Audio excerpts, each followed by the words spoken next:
ओम श्री गणेशाय नमः। श्री जानकी बल्लभो विजयते। श्री रामचरितमानस पंचम सोपान श्री सुंदरकांड।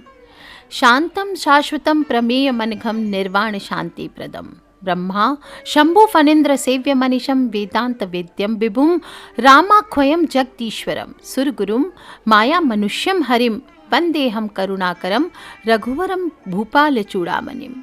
शांत सनातन अप्रमेय प्रमाणों से परे निष्पाप मोक्ष रूप परम शांति देने वाले ब्रह्मा शंभु और शेष जी से निरंतर सेवित, वेदांत के द्वारा जानने योग्य सर्वव्यापक, देवताओं में सबसे बड़े, माया से मनुष्य रूप में दिखने वाले, समस्त पापों को हरने वाले, करुणा की खान, रघुकुल में श्रेष्ठ तथा राजाओं के शिरोमणि राम कहलाने वाले जगदीश्वर की मैं वंदना करता हूँ। नान्या स्पृहा रघुपते हृदय स्मदीये सत्यम वदामि च भवान खिलांतरात्मा भक्तिम प्रयच्छ रघुपुंगव निर्भराम मे कामादिदोष रहितम कुरु मानसंचम च। हे रघुनाथ जी, मैं सत्य कहता हूँ और फिर आप सबके अंतर आत्मा ही हैं, सब जानते ही हैं कि मेरे हृदय में दूसरी कोई इच्छा नहीं है। हे रघुकुल श्रेष्ठ, मुझे अपनी निर्भरा पूर्ण भक्ति दीजिए और मेरे मन को काम आदि दोषों से रहित कीजिए। अतुलित बलधामम हेम शैलाभदेहम दनुजवन कृशानुम ज्ञानी नाम अग्रगण्यम सकल गुण निधानम वानरामधीशम रघुपति प्रिय भक्तम वात जातम नमामि। बोलिए श्री रामचंद्र महाराज की जय, हनुमान जी महाराज की जय। अतुलित बल के धाम, सोने के पर्वत, सुमेरु के समान कांति युक्त शरीर वाले दैत्य रूपी वन को ध्वंस करने के लिए अग्नि रूप, ज्ञानिनों में अग्रगण्य, संपूर्ण गुणों के निधान, वानरों के स्वामी श्री रघुनाथ जी के प्रिय भक्त पवन पुत्र श्री हनुमान जी को मैं प्रणाम करता हूँ। जामवंत के वचन सुहाए सुनि हनुमंत हृदय अति भाए तब लागी मोहि परखेउ तुम भाई सही दुख कंद मूल फल खाई। जाम्बवन के सुंदर वचन सुनकर हनुमान जी के हृदय को बहुत ही भाए। वे बोले, हे भाई, तुम लोग दुख सहकर कंद मूल फल खाकर तब तक मेरी राह देखना। जब लगी आवूं सीता ही देखी होई काजु मोहि हरस विशेषी यह कही नाई सबिन कहु माथा चले हरषि ही अधर रघुनाथा। जब तक मैं सीता जी को देखकर लौट ना आऊं काम अवश्य होगा, क्योंकि मुझे बहुत ही हर्ष हो रहा है। यह कहकर और सबको मस्तक नवाकर तथा हृदय में श्री रघुनाथ जी को धारण करके हनुमान जी हर्षित होकर चले। सिंधु तीर एक भूदर सुंदर कौतिक कूदी चढ़ेऊ ता ऊपर बार बार रघुवीर संहारी तरके उपवन तनय बल भारी। समुद्र के तीर पर एक सुंदर पर्वत था। हनुमान जी खेल से ही अनायास कूदकर उसके ऊपर जा चढ़े और बार बार श्री रघुवीर का स्मरण करके अत्यंत बलवान हनुमान जी उस पर से बड़े वेग से उछले। जय गिरि चरण देई हनुमंता चले सोगा पाताल तुरंता जिमी अमोघ रघुपति कर बाना एही भांति चलेऊ हनुमाना। जिस पर्वत पर हनुमान जी पैर रखकर चले, जिस पर से वे उछले, वह तुरंत ही पाताल में धंस गया। जैसे श्री रघुनाथ जी का मोग बाण चलता है, उसी तरह हनुमान जी चले। जल निधि रघुपति दूत बिचारी ते मैं नाक होई श्रमहारी। समुद्र ने उन्हें श्री रघुनाथ जी का दूत समझकर मैनाक पर्वत से कहा कि हे मैनाक, तू इनकी थकावट दूर करने वाला हो, अर्थात अपने ऊपर इन्हें विश्राम दें। हनुमान तेहि परसा कर पुनि पुनि किन्न प्रणाम राम काजु कीने बिनु मोहि कहाँ विश्राम सियावर रामचंद्र की जय पवन सुत हनुमान की जय। हनुमान जी ने उसे हाथ से छू लिया, फिर प्रणाम करके कहा, भाई, श्री रामचंद्र जी का काम किए बिना मुझे विश्राम कहाँ। चात पवन सुत तेवन देखा जानो कह बल बुद्धि विशेषा सुरसा नाम इनके माथा पटिन आई कही ते ही बाता। देवताओं ने पवन पुत्र हनुमान जी को जाते हुए देखा। उनकी विशेष बल बुद्धि को जानने के लिए उन्होंने सुरसा नामक सर्पों की माता को भेजा। उसने आकर हनुमान जी से ये बात कही, आज देवताओं ने मुझे भोजन दिया है। यह वचन सुनकर पवन कुमार हनुमान जी ने कहा, श्री राम जी का कार्य करके मैं लौट आऊं और सीता जी की खबर प्रभु को सुना दूं, तब मैं आकर तुम्हारे मुख में घुस जाऊंगा, तुम मुझे खा लेना। हे माता, मैं सत्य कहता हूँ, अभी मुझे जाने दे। जब किसी भी उपाय से उसने नहीं जाने दिया, तब हनुमान जी ने कहा, तो फिर मुझे खा ले। जोजन भरी तेहि बदनु पसारा, कपि तनु किन्न दुगुन विस्तारा। 16 जोजन मुख तहि ठय हूँ, तुरत पवन सुत 32 वही हूँ। उसने जोजन भर का 4 कोस में मुख को फैलाया। तब हनुमान जी ने अपने शरीर को उससे दुगुना बड़ा कर लिया। उसने 16 योजन का मुख किया। हनुमान जी तुरंत ही 32 योजन के हो गए। जस जस सुरसा बदनु बढ़ावा, तासु दून कपि रूप दिखावा। 7 जोजन तेहि आनन कीना, अति लघु रूप पवन सुत लीना। जैसे जैसे सुरसा मुख का विस्तार बढ़ाती रही, हनुमान जी उसका दूना रूप दिखलाते रहे। उसने 100 योजन 400 कोस का मुख कर लिया। तब हनुमान जी ने बहुत ही छोटा रूप धारण कर लिया और उसके मुख में घुसकर तुरंत फिर बाहर निकल आए और उसे सिर नवाकर विदा मांगने लगे। बदन पैठी पुनि बाहर आवा, मांगा विदा ताही सिरुनावा। मोई सुरन जेहि लागी पठावा, बुद्धि बल मरमु तोर में पावा। उसने कहा, मैंने तुम्हारी बल बुद्धि का भेद पा लिया है, जिसके लिए देवताओं ने मुझे भेजा था। राम काजु सब करी हूँ, तुम बल बुद्धि निधान। आशीष देई गई सो हर्षि चले हनुमान सियावर। रामचंद्र की जय, पवन सुत हनुमान की जय। तुम श्री रामचंद्र जी का सब कार्य करोगे, क्योंकि तुम बल बुद्धि के भंडार हो। और यह आशीर्वाद देकर वह चली गई। तब हनुमान जी हर्षित होकर चले और समुद्र में एक राक्षसी रहा करती थी। वह माया करके आकाश में उड़ते हुए पक्षियों को पकड़ लेती थी। आकाश में जो जीव जंतु उड़ा करते थे, वो जल में उनकी परछाई देखकर उस परछाई को भी पकड़ लेती थी, जिससे वो उड़ नहीं पाते थे, जो और जल में गिर पड़ते थे। इस प्रकार वह सदा आकाश में उड़ने वाले जीवों को खाया करती थी। उसने वही छल हनुमान जी से भी किया और हनुमान जी ने तुरंत ही उसके कपट को पहचान लिया और पवन पुत्र धीर बुद्धि वीर श्री हनुमान जी उसको मारकर समुद्र के पार गए। वहां जाकर उन्होंने वन की शोभा देखी।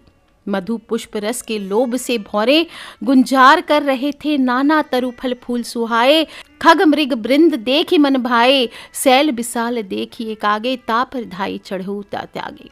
अनेकों प्रकार के वृक्ष फल फूल से शोभित हैं और पक्षी और पशुओं के समूह को देखकर तो वे मन में बहुत ही प्रसन्न हुए। सामने एक विशाल पर्वत देखकर हनुमान जी भय त्याग कर उस पर दौड़कर जा चढ़े और उमा न कछु कपिके अधिकाई, प्रभु प्रताप जो कालहि खाई। गिरि पर चढ़ी लंका तहि देखी, कहीं न जायति दुर्ग विशेषी। शिव जी कहते हैं, हे उमा, इसमें वानर हनुमान की कुछ बड़ाई नहीं है। यह प्रभु का प्रताप ही है जो काल को भी खा जाता है।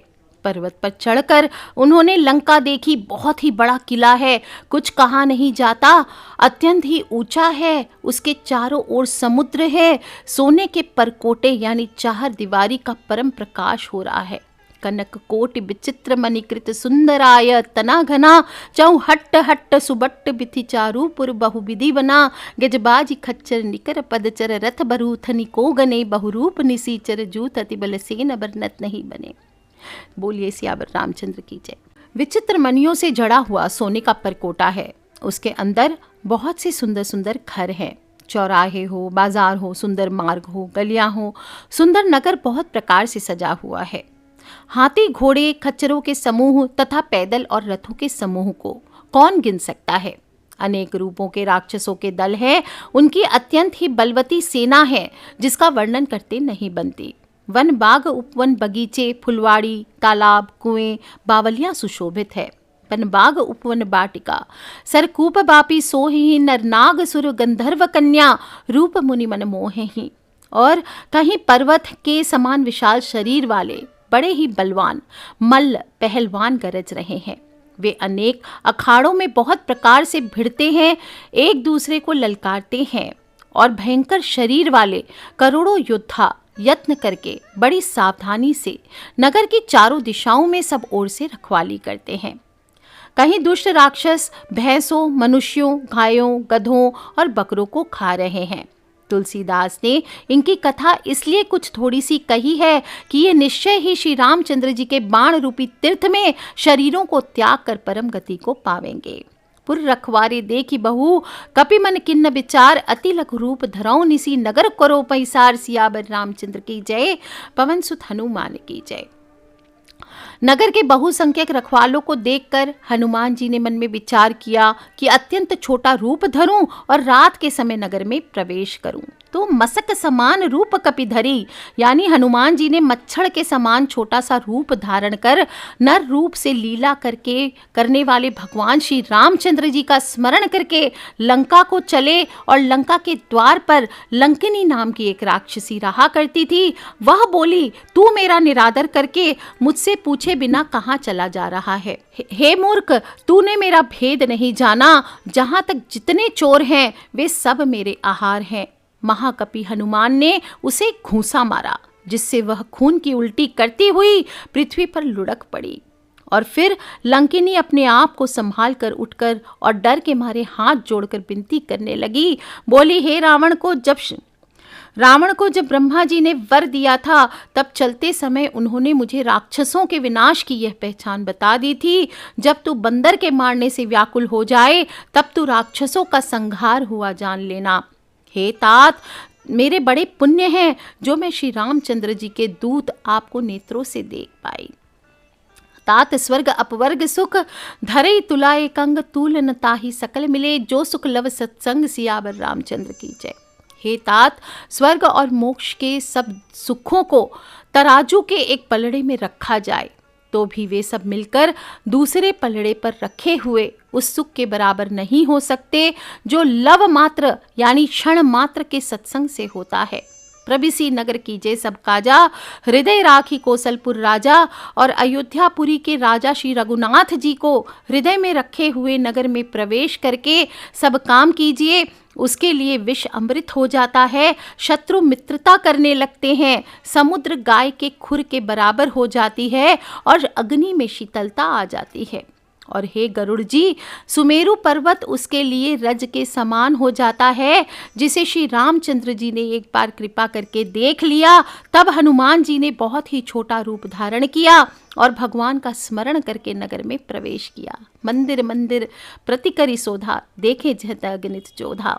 उन्होंने एक एक प्रत्येक महल की खोज की, जहां तहां असंख्य योद्धा देखे।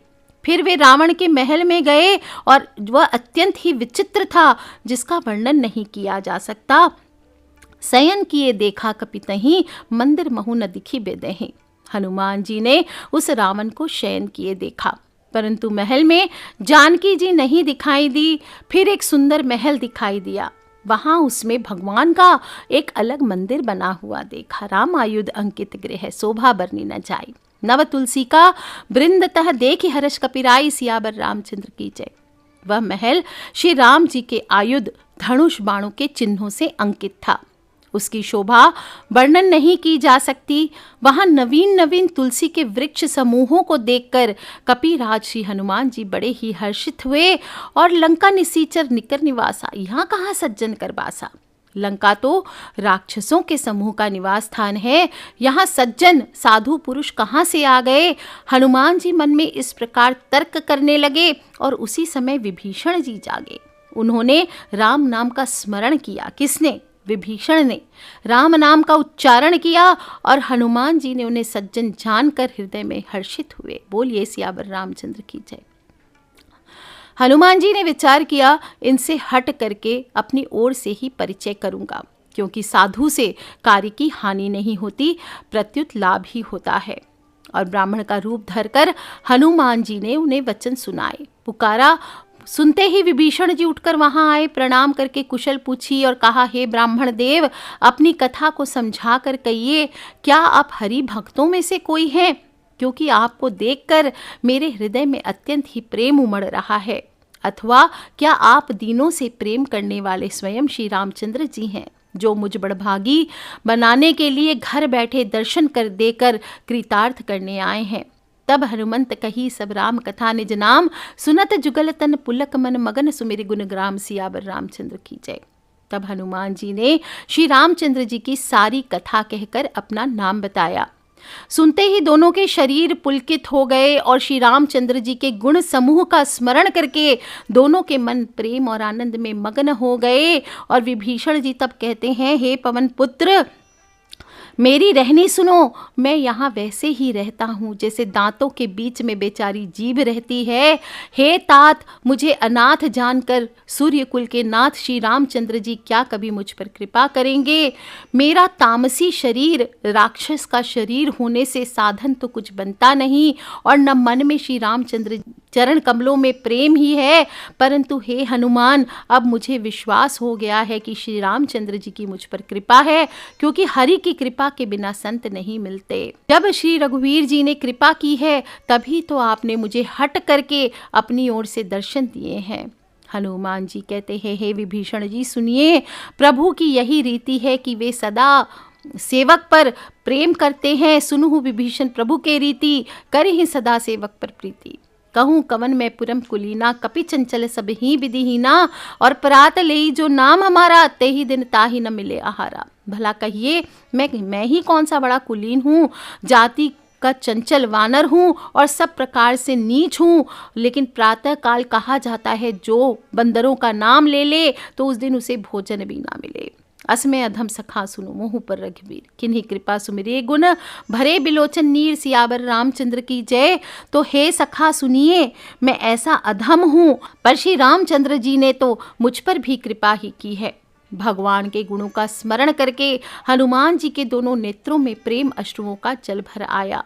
जो जानते हुए भी ऐसे स्वामी श्री रघुनाथ जी को भुलाकर विषयों के पीछे भटकते फिरते हैं, वे दुखी क्यों ना हो। और इस प्रकार श्री रामचंद्र जी के गुण समूहों को कहते हुए उन्होंने अनिर्वचनीय परम शांति को प्राप्त की। फिर विभीषण जी ने श्री जानकी जी जिस प्रकार वहाँ लंका में रहती थी, वह सब कथा कही। तब हनुमान जी ने कहा, हे भाई सुनो, मैं जानकी माता को देखना चाहता हूँ। जुगुत विभीषण सकल सुनाई, चले पवन सुत विदा कराई। और विभीषण जी ने माता के दर्शन की सब युक्तियाँ उपाय कह सुनाई। और तब हनुमान जी विदा लेकर चले। फिर वही पहले का मसकसरी का रूप धरकर वहाँ गए, जहाँ अशोक वन में वन के जिस भाग में सीता मैया रहती थी। देखी मनहि महु किन्न प्रणामा, बैठी बीती जात निसुजामा।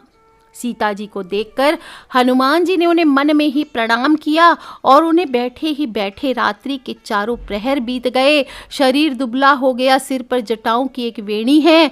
हृदय में श्री रघुनाथ जी के गुण समूहों का जाप स्मरण करती रहती हैं। निज पद नयन दिए मन, राम पद कमल लीन, परम दुखी भा पवन सुत। देखी जानकी दीन, सियावर रामचंद्र जी की जय। श्री जानकी जी नेत्रों को अपने चरणों में लगाए हुए नीचे की ओर देख रही हैं, और मन श्री रामचंद्र जी के चरण कमलों में लीन है। जानकी जी को दीन दुखी देखकर पवन पुत्र हनुमान जी बहुत ही दुखी हुए, और हनुमान जी वृक्ष के पत्तों में छिपे रहे, विचार करने लगे, हे भाई क्या करूं, इनका दुख कैसे दूर करूं। और उसी समय बहुत सी स्त्रियों को एक साथ लिए सज धज कर वहां रावण आया। बहुविधि खल सीतहि समझावा, साम दाम भय भेद दिखावा। कह रावण सुन सुमुखी सयानी, मंदोदरी आदि सब रानी। उस दुष्ट ने सीता जी को बहुत प्रकार से समझाया, साम दाम भय भेद सब दिखलाया। और रावण ने कहा, हे सुमुखी, हे सयानी, सुनो, मंदोदरी आदि सब रानियों को मैं तुम्हारी दासी बना दूंगा, यह मेरा प्रण है। तुम बस एक बार मेरी ओर देखो तो सही। अपने परम स्नेही कौशलाधीश श्री रामचंद्र जी का स्मरण करके जानकी जी तिनके की आड़ पर्दा करके कहने लगी, सुनु दशमुख खद्योत प्रकाशा, कबहू की नलिनी करई विकासा। हे दशमुख सुन, जुगनू के प्रकाश से कभी कमलनी खिल नहीं सकती है। जानकी जी फिर कहती है, तू अपने लिए ऐसा ही मन में समझ ले। रे दुष्ट, तुझे श्री रघुवीर जी के बाण की खबर नहीं है। रे पापी, ये तू मुझे सूने में हर लाया है। रे अधम निर्लज्ज, तुझे लज्जा नहीं आती। अपने को जुगनू के समान और श्री रामचंद्र जी को सूर्य के समान सुनकर, सीता जी के कठोर वचनों को सुनकर रावण तलवार निकालकर बड़े गुस्से में आकर बोला, सीता ते मम कृत अपमाना, कटहूं तब सिर कठिन कृपाना। सीता, तूने मेरा अपमान किया है, मैं तेरा सिर इस कठोर कृपाण से काट डालूंगा। नहीं तो अब भी तू मेरी बात मान ले हे सुमुखी, नहीं तो तुझे जीवन से हाथ धोना पड़ेगा। सीता जी ने कहा, हे दशग्रीव, प्रभु की भुजा जो श्याम कमल की माला के समान सुंदर और हाथी की सूंड के समान पुष्ट और विशाल है, या तो वह भुजा ही मेरे कंठ में पड़ेगी या तेरी भयानक तलवार ही। रे शठ सुन, यही मेरा सच्चा प्रण है। सीता जी कहती है, हे चंद्रहास तलवार, श्री रघुनाथ जी के विरह की अग्नि से उत्पन्न मेरी बड़ी भारी जलन को तू हर ले। हे तलवार, तू शीतल तीव्र और श्रेष्ठ धारा बहाती है, अर्थात तेरी धारा ठंडी और तेज है। तू मेरे दुख के बोझ को हर ले। चंद्रहास हरु मम परितापम, रघुपति बिरह अनल संजातम। और सुनत बचन मुनि मारन धावा। सीता जी के वचन सुनते ही वह मारने दौड़ा। तब मैं दानव की पुत्री मंदोदरी ने नीति कहकर उसे समझाया। तब रावण ने सब दासियों को बुलाकर कहा कि जाकर सीता को बहु प्रकार से भय दिखलाओ, और यदि महीने भर में यह कहा न माने तो मैं इसे तलवार निकालकर काट दूंगा। भवन गयो दस्कंदर, इहा पिशाचिनी वृंद, सीता ही त्रास दिखावई धरहु रूप बहुमन। सियावर रामचंद्र जी की जय। यो कहकर रावण तो घर चला गया, और यहाँ राक्षसियों के समूह ने बहुत बुरी तरह से अलग अलग रूप धरकर सीता मैया को भय दिखाने लगे। उनमें से त्रिजटा नाम की एक राक्षसी ने श्री रामचंद्र जी के चरणों में जिसे प्रीति थी, वह विवेक ज्ञान में निपुण थी, और उसने सबों को बुलाकर अपना स्वप्न सुनाया और कहा, श्री सीता जी की सेवा करके अपना कल्याण कर लो। सपने बानर लंका जारी जात, उधान सेना सब मारी, खर आरूढ़ नगन दस सीसा, मुंडित सिर खंडित भुज बीसा। स्वप्न में मैंने देखा है कि एक बंदर ने लंका जला दी है और राक्षसों की सारी सेना मार डाली गई है।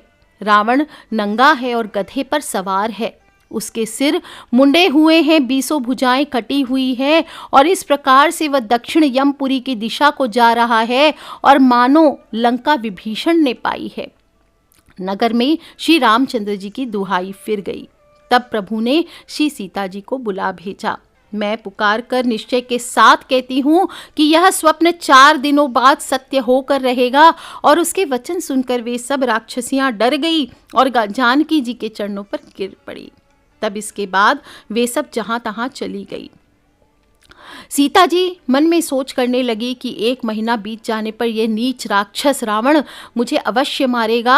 और सीता जी हाथ जोड़कर त्रिजटा से बोली, हे माता, तू मेरी विपत्ति की संगनी है, जल्दी कोई ऐसा उपाय कर जिससे मैं शरीर छोड़ सकूं। ये विरह असह्य हो चला है, अब यह सहा नहीं जाता है। आनी काठ रचुचिता बनाई, मातु अनिल पुनि देह लगाई, सत्य करहु मम प्रीति से आनी, सुने को श्रवण सूल संबानी। काठ लाकर चिता बनाकर सजा दे मैया, हे माता, फिर उसमें अग्नि लगा दे। हे सयानी, तू मेरी प्रीति को सत्य कर दे। रावण की शूल के समान दुख देने वाली वाणी कानों से कौन सुने। सुनत बचन पद गही समझाए सी, प्रभु प्रताप बल सुजव सुनाए सी। सीता जी के वचन सुनकर त्रिजटा ने चरण पकड़कर उन्हें समझाया और प्रभु का प्रताप बल और सुयश सुनाया। उसने कहा, हे सुकुमारी सुनो, रात्रि के समय आग नहीं मिलेगी। ऐसा कहकर वह अपने घर चली गई। सीता जी मन ही मन कहने लगी, क्या करूं, विधाता ही विपरीत हो गया है। न आग मिलेगी न पीड़ा मिटेगी। आकाश में अंगारे प्रकट दिखाई दे रहे हैं, पर पृथ्वी पर एक तारा नहीं आता। चंद्रमा अग्निमय है, किंतु वह भी मानो मुझ हतभागिनी जानकर आग नहीं बरसाता। हे अशोक वृक्ष, तू मेरी विनती को सुन, मेरा शोक हर ले और अपने अशोक का नाम सत्य कर। तेरे नए नए कोमल पत्ते अग्नि के समान है, तो अग्नि दे दे। विरह रोग का अंत मत कर, विरह रोग को बढ़ाकर सीमा तक न पहुंचा। सीता जी को विरह से परम व्याकुल देखकर वह क्षण हनुमान जी के कल्प के समान बीता। तब कपि करि हृदय विचार दिनी, मुद्रिका डारी तब जनु अशोक अंगार दिन, हर्षि उठी कर गयूं। और तब हनुमान जी ने हृदय में विचार कर सीता मैया के सामने अंगूठी डाल दी, मानो अशोक ने अंगारा दिया हो। और यह समझकर सीता जी ने हर्षित होकर उसे उठा लिया दोनों हाथों से। बोलिए सियावर रामचंद्र जी की जय। तब देखी मुद्रिका मनोहर, राम नाम अंकित अति सुंदर, चकित चितव मुदिरा पहचानी, हर्ष विषाद हृदय अकुलानी। तब उन्होंने राम नाम से अंकित अत्यंत सुंदर और मनोहर अंगूठी देखी। अंगूठी को पहचान कर सीता जी आश्चर्यचकित होकर देखने लगी और हर्ष और विषाद से हृदय अकुला उठी। वे सोचने लगी, श्री रघुनाथ जी तो सर्वथा जे हैं, उन्हें कौन जीत सकता है। और माया से, ऐसी माया के उपादान से सर्वथा रहित दिव्य चिन्मय अंगूठी बनाई नहीं जा सकती। सीता जी मन में अनेक प्रकार से विचार कर रही थी। इसी समय हनुमान जी मधुर वचन बोले। रामचंद्र गुण बढ़ने लागा, सुनत ही सीता कर दुख भागा, लागी सुने श्रवण मन लाई, आ देते सब कथा सुनाई। सियावर रामचंद्र की जय, पवन सुत हनुमान की जय। वे श्री रामचंद्र जी के गुणों का वर्णन करने लगे, जिनके सुनते ही सीता मैया का दुख भाग गया। वे कान और मन लगाकर उन्हें सुनने लगी और हनुमान जी ने आदि से लेकर अब तक की सारी कथा कह सुनाई। तब सीता जी कहती हैं, जिसने कानों के लिए अमृत रूप यह सुंदर कथा कही है, वह हे भाई प्रकट क्यों नहीं होते। तब हनुमान जी पास चले आए और उन्हें देखकर सीता जी फिर कर मुख फेर करके बैठ गई। उनके मन को बहुत ही आश्चर्य हुआ। हनुमान जी कहने लगे, रामदूत मैं मातु जानकी, सत्य सपत करुणा निधान की, यह मुद्रिका मातु में आनी, दिन्ही राम तुम कह सहदानी। हे माता जानकी, मैं श्री राम जी का ही दूत हूँ, करुणा निधान की सच्ची शपथ करता हूँ। हे माता, यह अंगूठी मैं ही लाया हूँ। श्री रामचंद्र जी ने मुझे आपके लिए सहदानी यानी निशानी दी थी। नर बानर ही संग कहूँ कैसे, कही कथा भई संगति जैसे। तो सीता जी ने पूछा, नर और बानर का संग कहो कैसे हुआ। तब हनुमान जी ने जैसे संग हुआ वह सब कथा कही और कपि के बचन सप्रेम सुनी, उपजा मन विश्वास, जाना मन क्रम बचन यह, कृपा सिंधु कर दास, सियावर रामचंद्र जी की जय, पवन सुत हनुमान जी की जय। हनुमान जी के प्रेम युक्त वचन सुनकर सीता मैया को मन में विश्वास हो गया। उन्होंने जान लिया कि यह मन वचन और कर्म से कृपा सागर श्री रघुनाथ जी का ही दास है और भगवान का जन जानकर, भगवान का सेवक जानकर अत्यंत गाढ़ी प्रीति हो गई। नेत्रों से प्रेम अश्रुओं का जल भर आया और शरीर अत्यंत ही पुलकित हो गया। सीता जी ने कहा, हे तात हनुमान, विरह सागर में डूबती हुई मुझको तुम जहाज हुए, मैं बलिहारी जाती हूँ। अब छोटे भाई लक्ष्मण जी सहित खर के शत्रु सुखधाम प्रभु का कुशल मंगल कहो। श्री रघुनाथ जी तो कोमल हृदय और कृपालु हैं। फिर हे हनुमान, उन्होंने किस कारण यह निष्ठुरता धारण कर ली है। सेवक को सुख देना उनका स्वाभाविक बाण है, तो वे श्री रघुनाथ जी क्या कभी मेरी याद नहीं करते हैं। हे तात, क्या कभी उनके कोमल सांवले अंगों को देखकर मेरे नेत्र शीतल होंगे। मुख से वचन नहीं निकलता, नेत्रों में विरह के आंसुओं का जल भर आया और बड़े दुख से सीता मैया बोली, हे नाथ, आपने मुझे बिल्कुल ही भुला दिया। सीता जी को विरह से परम व्याकुल देखकर हनुमान जी कोमल और विनीत वचन बोले, मातु कुशल प्रभु अनुज समेता, तब दुख दुखी सुकृपा निकेता। हे माता, सुंदर कृपा के धाम प्रभु भाई लक्ष्मण जी के सहित शरीर से कुशल हैं, परंतु आपके दुख से दुखी हैं। हे माता, मन में ग्लानि न मानिए, मन छोटा करके दुख न कीजिए। श्री रामचंद्र जी के हृदय में आपसे दूना प्रेम है। हे माता, अब धीरज धरकर श्री रघुनाथ जी का संदेश सुनिए। ऐसा कहकर हनुमान जी प्रेम से गदगद हो गए। उनके नेत्रों में प्रेम अश्रुओं का जल भर आया। कहु राम वियोग तब सीता, मोह कहूँ सकल भय विपरीता, नव तरु किसले मनहु किसानु, काल निशा सम निशि शशि भानु। हनुमान जी बोले, श्री रामचंद्र जी ने कहा कि हे सीते, तुम्हारे वियोग में मेरे लिए सभी पदार्थ प्रतिकूल हो गए हैं। वृक्षों के नए नए कोमल पत्ते मानो अग्नि के समान चुभते हैं। रात्रि काल रात्रि के समान है, चंद्रमा सूर्य के समान हो चला है और कमलों के वन भालों के वन के समान हो गए हैं। मेघ मानो खौलता हुआ तेल बरसाते हैं। जो हित करने वाले थे वे ही अब पीड़ा देने लगे हैं और त्रिविध ताप, शीतल मंद सुगंध वायु सांप के श्वास के समान जहरीली और गर्म हो गई है और मन का दुख कह डालने से भी कुछ घट जाता है, पर कहूँ किससे। यह दुख कोई जानता ही नहीं। हे प्रिय, मेरे और तेरे प्रेम का तत्व रहस्य एक मेरा मन ही जानता है और वह मन सदा तेरे पास ही रहता है। बस मेरे प्रेम का सार इतने में ही तू समझ ले। प्रभु का संदेश सुनते ही जानकी जी प्रेम में मग्न हो गई। उन्हें शरीर की सुध न रही और हनुमान जी तब कहते हैं, कह कपि हृदय धीर धरु माता, सुमिर राम सेवक सुखदाता। हे माता, हृदय में धैर्य धारण करो, सेवकों को सुख देने वाले श्री राम जी का स्मरण करो, श्री रघुनाथ जी की प्रभुता को हृदय में लाओ और मेरे वचन सुनकर कायरता को छोड़ दो। राक्षसों के समूह पतंगों के समान और श्री रघुनाथ जी के बाण अग्नि के समान हैं। हे माता, हृदय में धैर्य धारण करो और राक्षसों को जला ही समझो। श्री रामचंद्र जी ने यदि खबर पाई होती तो वे विलंब ना करते। हे जानकी जी, राम बाण रूपी सूर्य के उदय होने पर राक्षसों की सेना रूपी अंधकार कहाँ रह सकता है। और हे माता, मैं आपको अभी यहाँ से लिवा जाऊं, परंतु श्री रामचंद्र जी की शपथ है, मुझे प्रभु की आज्ञा नहीं है। अतः हे माता, कुछ दिन और धीरज धरो। श्री रामचंद्र जी वानरों के सहित यहाँ आवेंगे और राक्षसों को मार कर आपको ले जाएंगे। नारद आदि ऋषि मुनि तीनों लोकों में उनका यश गाएंगे। सीता मैया ने कहा, हे पुत्र, सब वानर तुम्हारे ही समान नन्हे नन्हे से होंगे। राक्षस तो बड़े बलवान योद्धा हैं। और मोरे हृदय परम संदेहा सुनी कपि प्रकट किन्न निज देहा। कनक बुधरा कर शरीरा समर भयंकर अति बलबीरा। अतः मेरे हृदय में बड़ा भारी संदेह होता है कि तुम जैसे छोटे छोटे बंदर राक्षसों को कैसे जीतेंगे। तब यह सुनकर हनुमान जी ने अपना शरीर प्रकट किया। सोने के पर्वत सुमेरु के आकार का अत्यंत विशाल शरीर, जो युद्ध में शत्रुओं के हृदय में भय उत्पन्न करने वाला था, अत्यंत बलवान और वीर था। बोलिए सियावर रामचंद्र की जय। तब उसे देखकर सीता मैया के मन में विश्वास हुआ और हनुमान जी ने फिर छोटा सा रूप धारण कर लिया और कहा, सुनो माता, साखा मृग नहीं बल बुद्धि विशाल। प्रभु प्रताप ते गरुड़ ही, खाई परम लघु ब्याल। सियावर रामचंद्र की जय। हे माता सुनो, वानरों में बहुत बल बुद्धि नहीं होती, परंतु प्रभु के प्रताप से बहुत छोटा सर्प भी एक गरुड़ को खा सकता है, अत्यंत निर्बल भी महान बलवान को मार सकता है। और यह सुनकर मन संतोष सुनत कपिबानी, भगति प्रताप तेज बलसानी। भक्ति, प्रताप, तेज और बल से सनी हुई हनुमान जी की वाणी को सुनकर सीता मैया के मन में थोड़ा संतोष हुआ।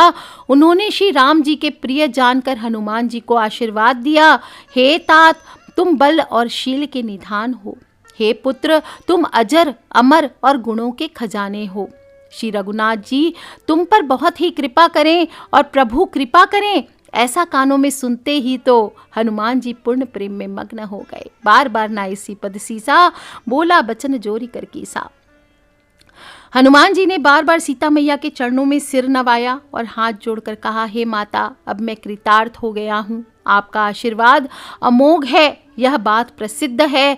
और हे माता सुनो, सुंदर फल वाले वृक्षों को देखकर मुझे बड़ी ही भूख लग गई है। और सीता मैया ने कहा, हे बेटा सुनो, बड़े भारी योद्धा राक्षस इस वन की रखवाली करते हैं। तब हनुमान जी कहते हैं, हे माता, यदि आप मन में सुख माने आज्ञा दें तो मुझे उनका तो भय बिल्कुल नहीं है। हनुमान जी को बुद्धि और बल में निपुण देखकर जानकी मैया ने कहा, जाओ। हे तात, श्री रघुनाथ जी के चरणों को हृदय में धारण करके मीठे मीठे फल खाओ। तब हनुमान जी सीता मैया को सिर नवाकर चले और बाग में घुस गए। चले उनाई सिर बैठो बागा, फल खाए सी तरु तोरे लागा। रहे तहाँ बहु भट्ट रखवारे, कछु मारे सी कछु जाए पुकारे। और फल खाए, वृक्षों को तोड़ने लगे। वहां पर बहुत से योद्धा रखवाले थे, उनमें से कुछ को मार डाला और कुछ ने जाकर रावण से पुकार की। कहा, हे नाथ, एक बड़ा भारी बंदर आया है, उसने अशोक वाटिका ही उजाड़ दी है। फल खाए, वृक्षों को उखाड़ डाला और रखवालों को मसल मसल कर जमीन पर डाल दिया। यह सुनकर रावण ने बहुत सारे योद्धा भेजे। उन्हें देखकर हनुमान जी ने गर्जना की। हनुमान जी ने सब राक्षसों को मार डाला। कुछ जो अधमरे थे चिल्लाते हुए गए। तब फिर रावण ने अक्षय कुमार को भेजा। असंख्य श्रेष्ठ योद्धाओं को साथ लेकर चला और उसे देखकर हनुमान जी ने एक वृक्ष हाथ में लेकर ललकारा और उसे मारकर महाध्वनि बड़ी जोर से गर्जना की। कछु मारे सी कछु मर देसी, कछु मिलाए सी धरी धूर, कछु पुनि जाए पुकारे, प्रभु मरकट बल भूर। सियावर रामचंद्र की जय, पवन सुत हनुमान की जय। उन्होंने सेना में से कुछ को मार डाला, कुछ को मसल डाला, कुछ को पकड़ पकड़ कर धूल में मिला दिया। कुछ ने फिर जाकर पुकार की। रावण को बोला, हे प्रभु, बंदर बहुत ही बलवान है।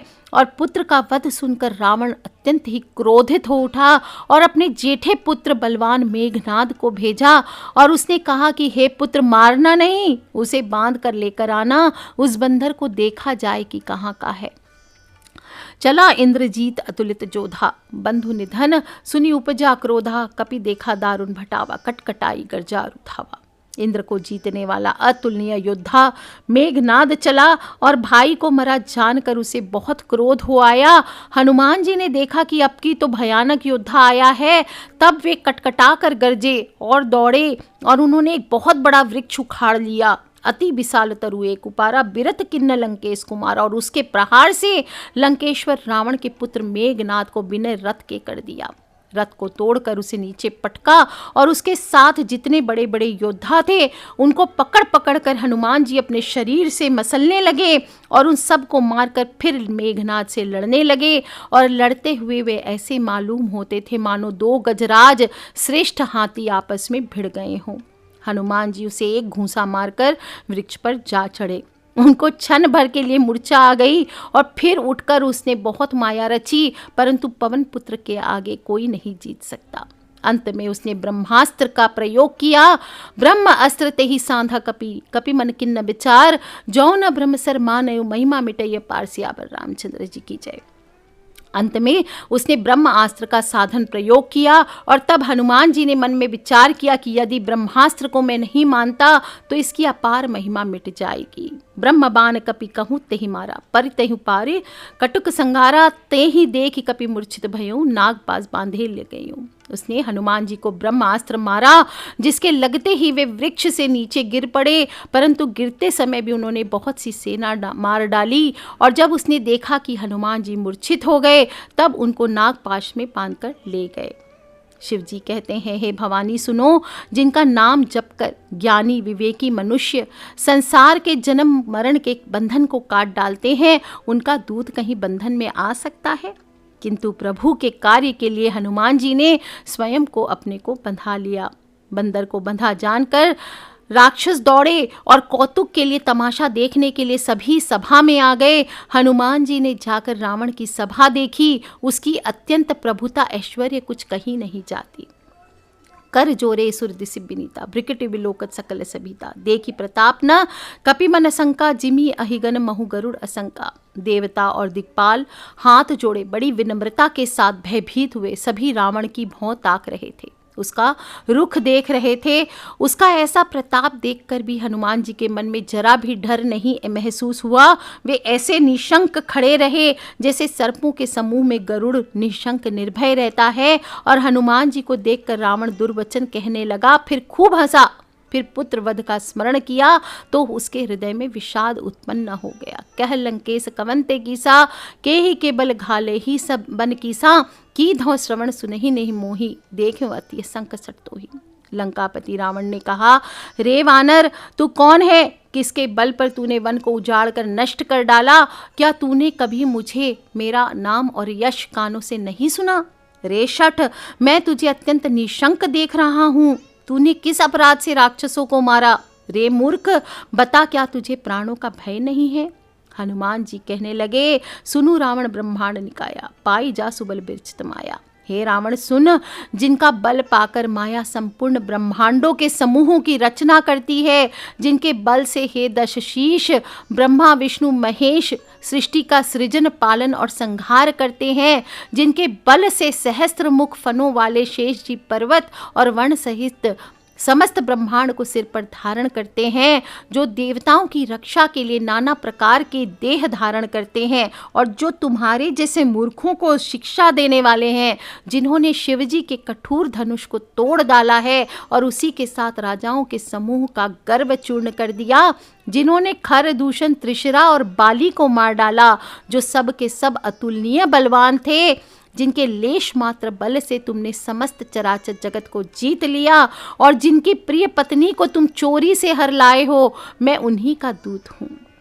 जाके बल्लवलेस ते जीते हु चराचर झारी, तासु दूत में जा करी, हरि आने हु प्रिय नारी। सियावर रामचंद्र की जय। कहता है, जान्यो मैं तुम्हारी प्रभुताई, सहस बाहु सन परी लड़ाई, समर बाली सन करी जसु पावा, सुनी कपि बचन बिहसी बहरावा।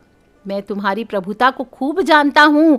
सहस्त्र बाहु से तुम्हारी लड़ाई हुई थी और बाली से युद्ध करके तुमने यश को प्राप्त किया था। हनुमान जी के ऐसे मार्मिक वचन को सुनकर रावण ने हंसकर बात टाल दी। हे राक्षसों के स्वामी, मुझे भूख लगी थी, खायूं फल प्रभु लागी भूखा, कपि सुभावते तोरऊ रूखा। और वानर स्वभाव का कारण है कि मैंने वृक्ष तोड़े। हे निशाचरों के मालिक, देह सबको परम प्रिय है। कुमार्ग पर चलने वाले दुष्ट राक्षस जब मुझे मारने लगे, तब जिन्होंने मुझे मारा उनको मैंने भी मारा। इस पर तुम्हारे पुत्र ने मुझको बांध लिया, किंतु मुझे अपने बंधे जाने की कुछ लज्जा नहीं है। मैं तो अपने प्रभु का कार्य करना चाहता हूँ। हे रावण, मैं हाथ जोड़कर तुमसे विनती करता हूँ, तुम अभिमान छोड़कर मेरी सीख सुनो। तुम अपने पवित्र कुल का विचार करके देखो और भ्रम को छोड़कर भक्त भयहारी भगवान को भजो।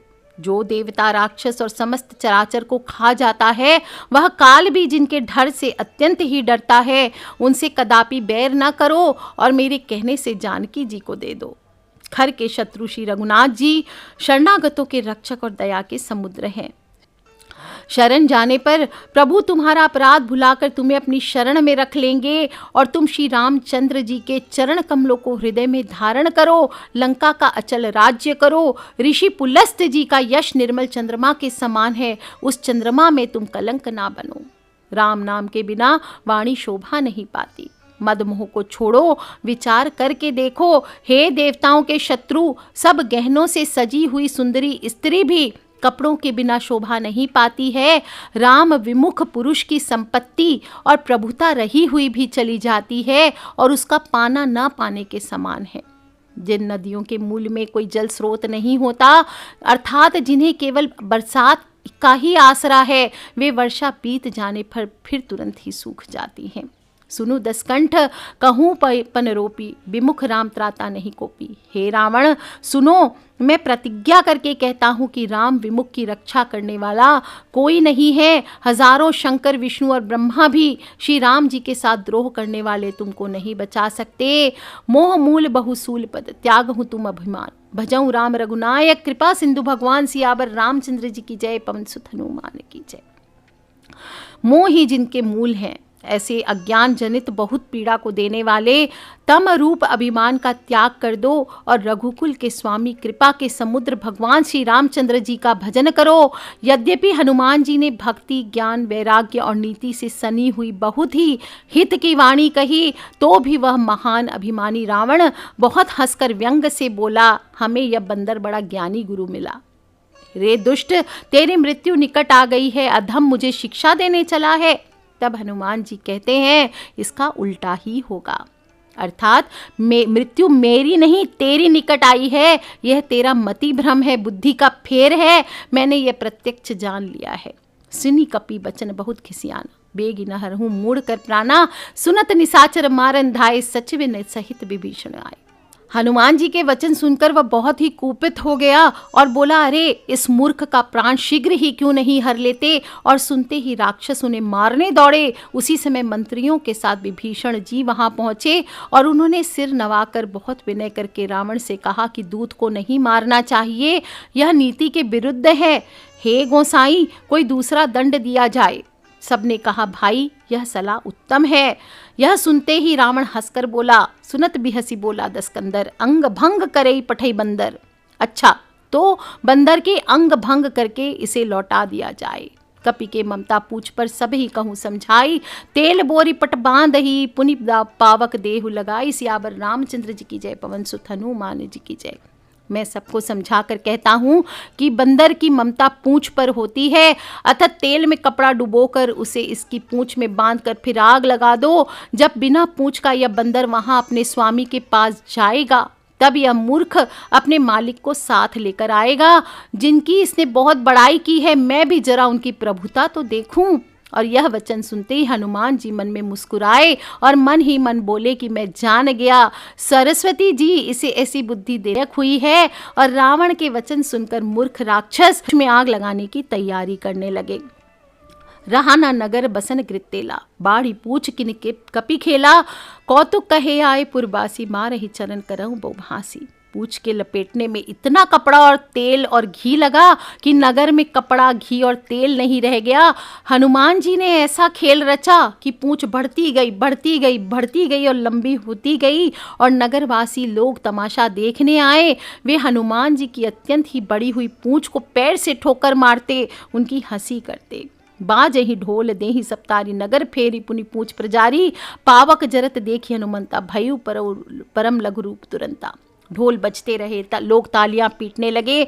हनुमान जी को नगर में फिराकर फिर पूंछ में आग लगा दी और अग्नि को जलते हुए देखकर हनुमान जी तुरंत ही बहुत छोटे रूप में हो गए और बंधन से निकलकर वे सोने की अटारियों पर जा चढ़े और उनको देखकर राक्षसों की स्त्रियां भयभीत हो गई। उस समय भगवान की प्रेरणा से 49 पवन चलने लगे। हनुमान जी अट्टहास करके गरजे और बढ़कर आकाश से जा लगे। देह बड़ी विशाल परंतु बहुत ही हल्की फुर्तीली है। वे दौड़कर एक महल से दूसरे महल पर चढ़ जाते। नगर जल रहा, लोग बेहाल हो गए। आग की करोड़ों भयंकर लपटें झपट रही है। देह विशाल परम हरुआई, मंदिर ते मंदिर चढ़ जाई। जरई नगर भा लोग बिहाला, झपट लपट बहु कोटि कराला। सियावर रामचंद्र की जय।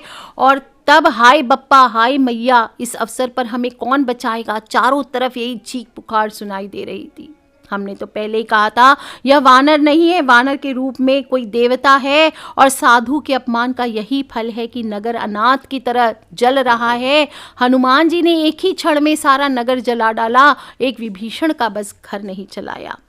शिव जी कहते हैं, हे पार्वती, जिन्होंने इस अग्नि को बनाया हनुमान जी उन्हीं के दूत हैं। इसी कारण वे अग्नि से नहीं जले और हनुमान जी ने उलट पुलट करके एक ओर से दूसरी ओर तक सारी लंका को जला दी और फिर समुद्र में कूद पड़े।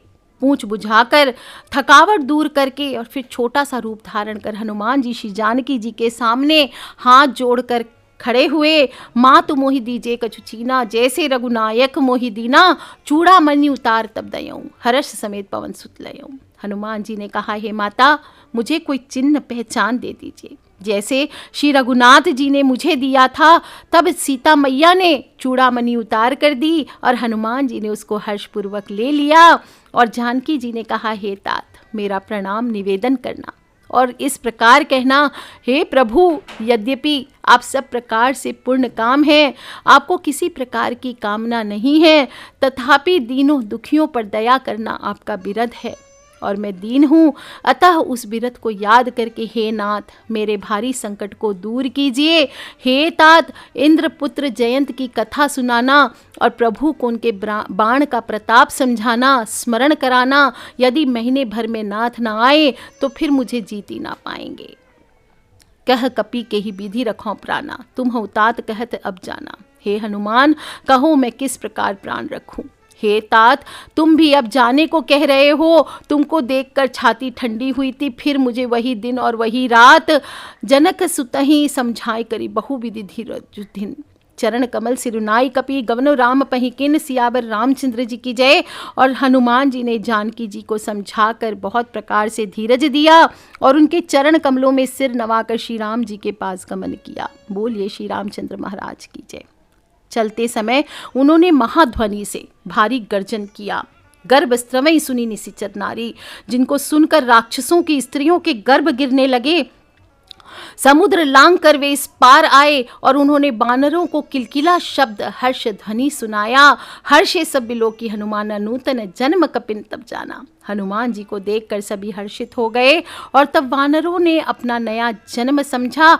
हनुमान जी का मुख प्रसन्न है, शरीर में तेज है, जिससे सभी ने समझ लिया कि श्री रामचंद्र जी का कार्य करके आए हैं।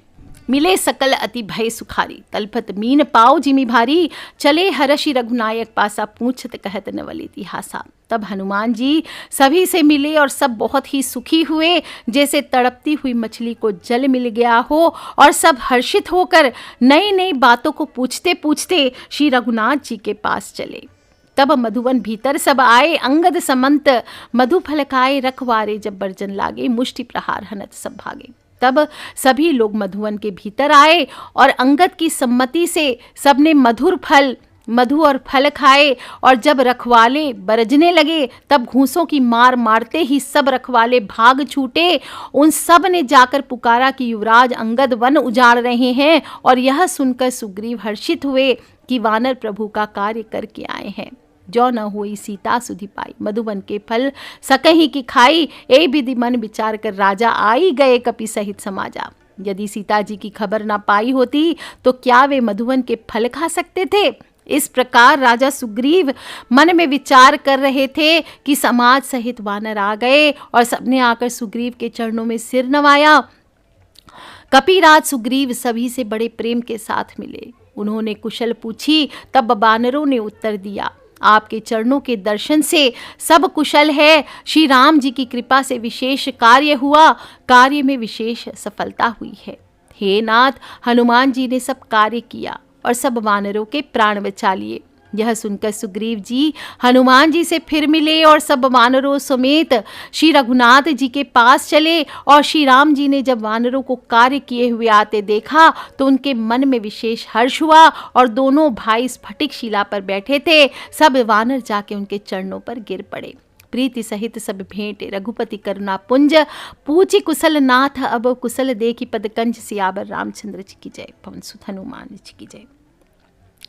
दया की राशि श्री रघुनाथ जी सबसे प्रेम सहित गले लगाकर मिले और कुशल पूछी। वानरों ने कहा, हे नाथ, आपके चरण कमलों के दर्शन पाने से अब सब कुशल है। जामवन ने कहा, हे रघुनाथ जी सुनिए, हे नाथ, जिस पर आप दया करते हैं उसे सदा कल्याण और निरंतर कुशल है। देवता मनुष्य और मुनि सभी उस पर प्रसन्न रहते हैं। वही विजयी है, वही विनयी है और वही गुणों का समुद्र बन जाता है। उसी का सुंदर यश तीनों लोकों में प्रकाशित होता है। प्रभु की कृपा से सब कार्य हुआ है। आज हमारा जन्म सफल हो गया है। नाथ पवन सुत कीनी जो करनी, सहसा हूँ मुख न जाई सो बरनी, पवन तनय के चरित सुहाए, जामवंत रघुपति सुनाए।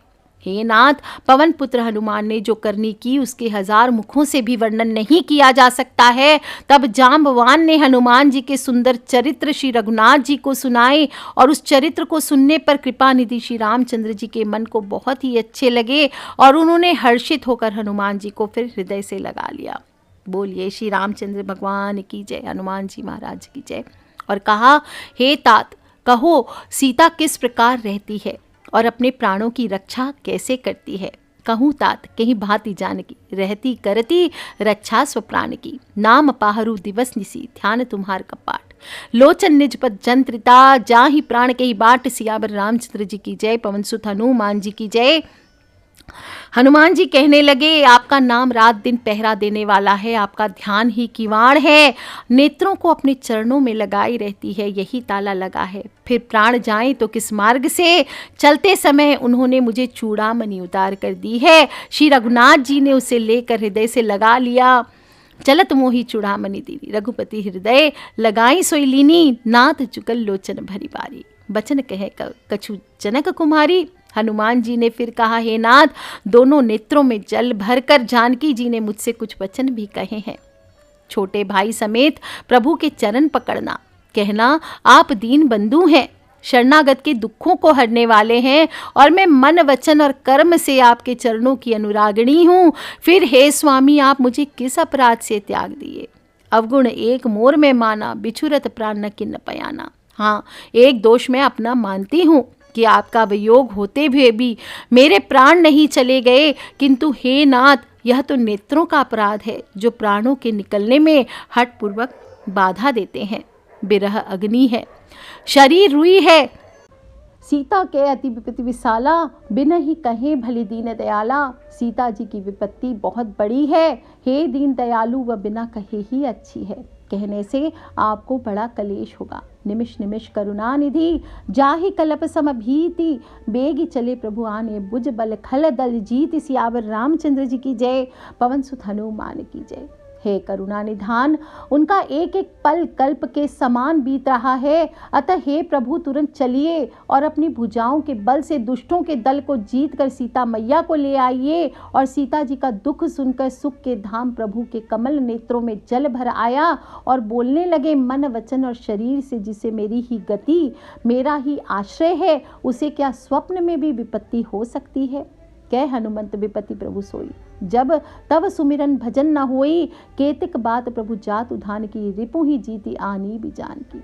हनुमान जी कहने लगे, हे प्रभु, विपत्ति तो वही है जब आपका भजन स्मरण ना हो। हे प्रभु, राक्षसों की बात ही कितनी है, आप शत्रु को जीतकर जानकी जी को ले आवेंगे। तब भगवान कहते हैं, हे हनुमान सुन, तेरे समान मेरा उपकारी देवता, मनुष्य अथवा मुनि कोई भी शरीरधारी नहीं है। मैं तेरा प्रत्युपकार के बदले में तो क्या करूं, मेरा मन भी तेरे सामने नहीं हो सकता। हे पुत्र सुन, मैंने मन में खूब विचार करके देख लिया कि मैं तुझसे ऋण नहीं हो सकता।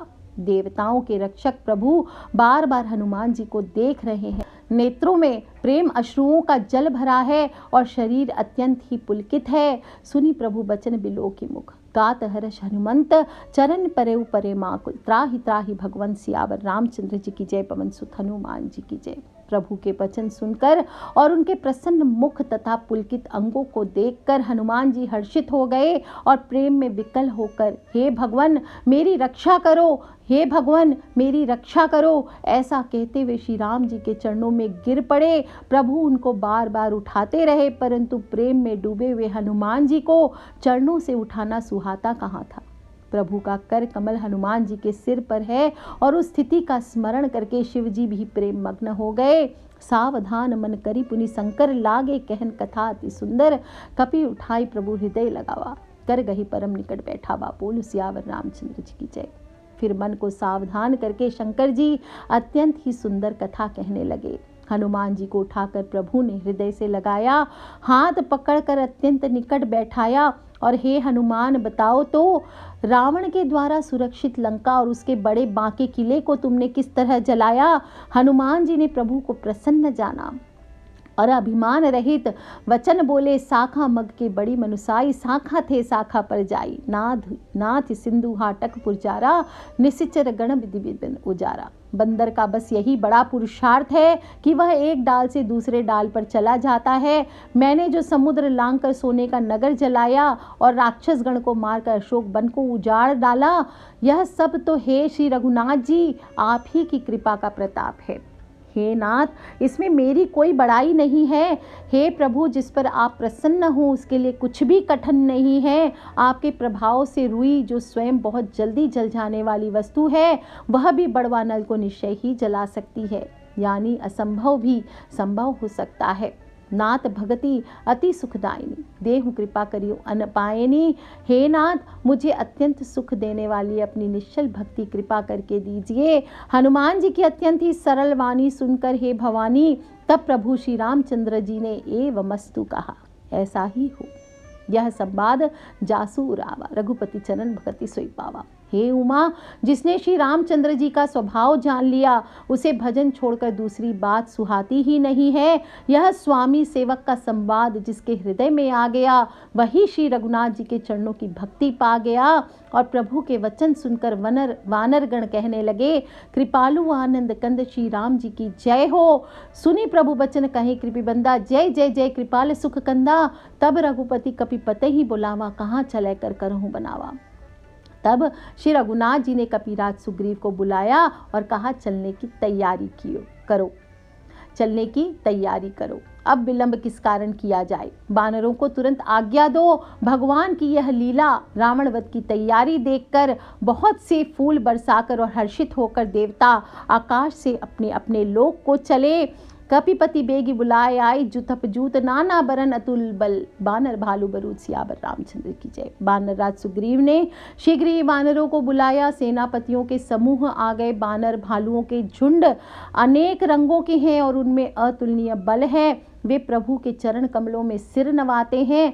महान बलवान रीछ और बानर गरज रहे हैं। श्री राम जी ने वानरों की सारी सेना देखी, तब कमल नेत्रों से कृपा पूर्वक उनकी ओर दृष्टि डाली। राम कृपा का बल पाकर श्रेष्ठ वानर मानो पंख वाले बड़े पर्वत हो गए। तब श्री राम जी ने हर्षित होकर प्रस्थान किया। अनेक सुंदर और शुभ शकुन हुए। जासु सकल मंगलमय कीति, तासु पयान सगुन यह नीति। जिनकी कीर्ति सब मंगलों से पूर्ण है, उनके प्रस्थान के समय शकुन होना यह नीति ही है। लीला ही उनकी मर्यादा है। और प्रभु का प्रस्थान जानकी जी ने भी जान लिया। उनके बाएं अंग फड़क फड़क कर मानो कह रहे थे, चलो श्री राम जी आ रहे हैं, श्री राम जी आ रहे हैं। और जानकी जी को जो जो शगुन होते, वहीं वहीं रावण के लिए अपशगुन हुए। सेना चली, उसका वर्णन कौन कर सकता है। असंख्य वानर और भालू गर्जना कर रहे हैं। नख आयुध गिरिपाद धारी, चले गगन मही इच्छाचारी।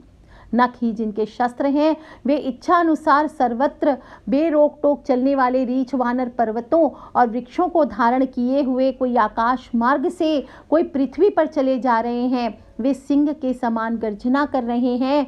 उनके चलने और गर्जन से दिशाओं के हाथी विचलित होकर चिंगाड़ रहे हैं। चिक कर ही दिग्गज डोल मही गिरी लोल सागर खर भरे, मन हर्ष सब गंधर्व सुरमुनि, नाग किन्नर दुख डरे, कटकटहि मरकट बिकट भट, बहु कोटि कोटि निदामहि। जय राम प्रबल प्रताप कौशल नाथ गुन गुन गावहीं।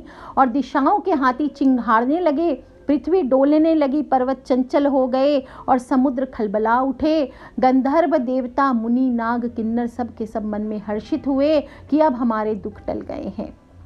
अनेक करोड़ों भयानक वानर योद्धा कटकटा रहे हैं, करोड़ों ही दौड़ रहे हैं और प्रबल प्रताप कौशलनाथ श्री रामचंद्र जी की जय हो, श्री रामचंद्र जी की जय हो, ऐसा पुकारते हुए वे गुण समूहों को गा रहे हैं। उदार परम श्रेष्ठ और महान सर्पराज शेष जी भी सेना का बोझ नहीं सहन कर सकते और बार बार मोहित होकर घबरा जाते हैं और पुनः पुनः कच्छप की कठोर पीठ को दांतों से पकड़ते हैं। ऐसा करते अर्थात बार बार दांतों को गड़ाकर कच्छप की पीठ पर लकीर सी खींचते हुए वे कैसे शोभा दे रहे हैं, मानो श्री रामचंद्र जी की सुंदर प्रस्थान यात्रा को परम सुहावनी जानकर उसकी अचल पवित्र कथा को सर्पराज शेष जी कच्छप की पीठ पर लिख रहे हों। ए विधि जाय कृपा निधि उतरे सागर तीर, जय तय लगे खान फल, भालू विपुल कपिबीर, सियावर रामचंद्र जी की जय, पवन सुत हनुमान जी की जय। और इस प्रकार कृपा निधान श्री रामचंद्र जी समुद्र तट पर जा उतरे। अनेकों रीछ बानर वीर जहाँ तहाँ फल खाने लगे। वहाँ लंका में जब से हनुमान जी लंका को जलाकर गए तब से राक्षस भयभीत रहने लगे। अपने अपने घरों में सब विचार करते हैं कि अब तो राक्षस कुल की रक्षा कोई नहीं कर सकता। जिसके दूत का बल का वर्णन नहीं किया जा सकता, उसके स्वयं नगर में आने पर कौन सी भलाई है। हम लोगों की तो बड़ी बुरी दुर्गति होगी। दूतियों से नगरवासियों के वचन सुनकर मंदोदरी बहुत ही व्याकुल हो गई और एकांत में हाथ जोड़कर पति रावण के चरणों लगी। नीति रस में पगी हुई वाणी से बोली, हे प्रियतम, श्री हरि से विरोध छोड़ दीजिए। कंत करश हरि सन परिहर हूँ, मोरी कहा अति हित धर हूँ, और मेरे कहने को अत्यंत हितकर जानकर हृदय में धारण कीजिए। जिनके दूत की करनी का विचार करने से ही, स्मरण करते ही राक्षसों की स्त्रियों के गर्भ गिर जाते हैं। हे प्यारे स्वामी, यदि आप भला चाहते हैं तो अपने मंत्री को बुलाकर उसके साथ उसकी स्त्री को भेज दीजिए।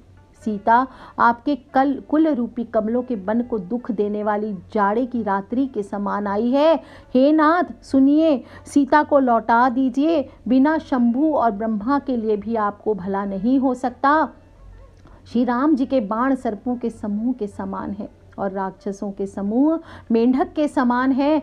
जब तक वे इन्हें ग्रस नहीं लेते तब तक हट छोड़कर उपाय कर लीजिए। मूर्ख और जगत प्रसिद्ध अभिमानी रावण कानों से उसकी वाणी सुनकर खूब हंसा।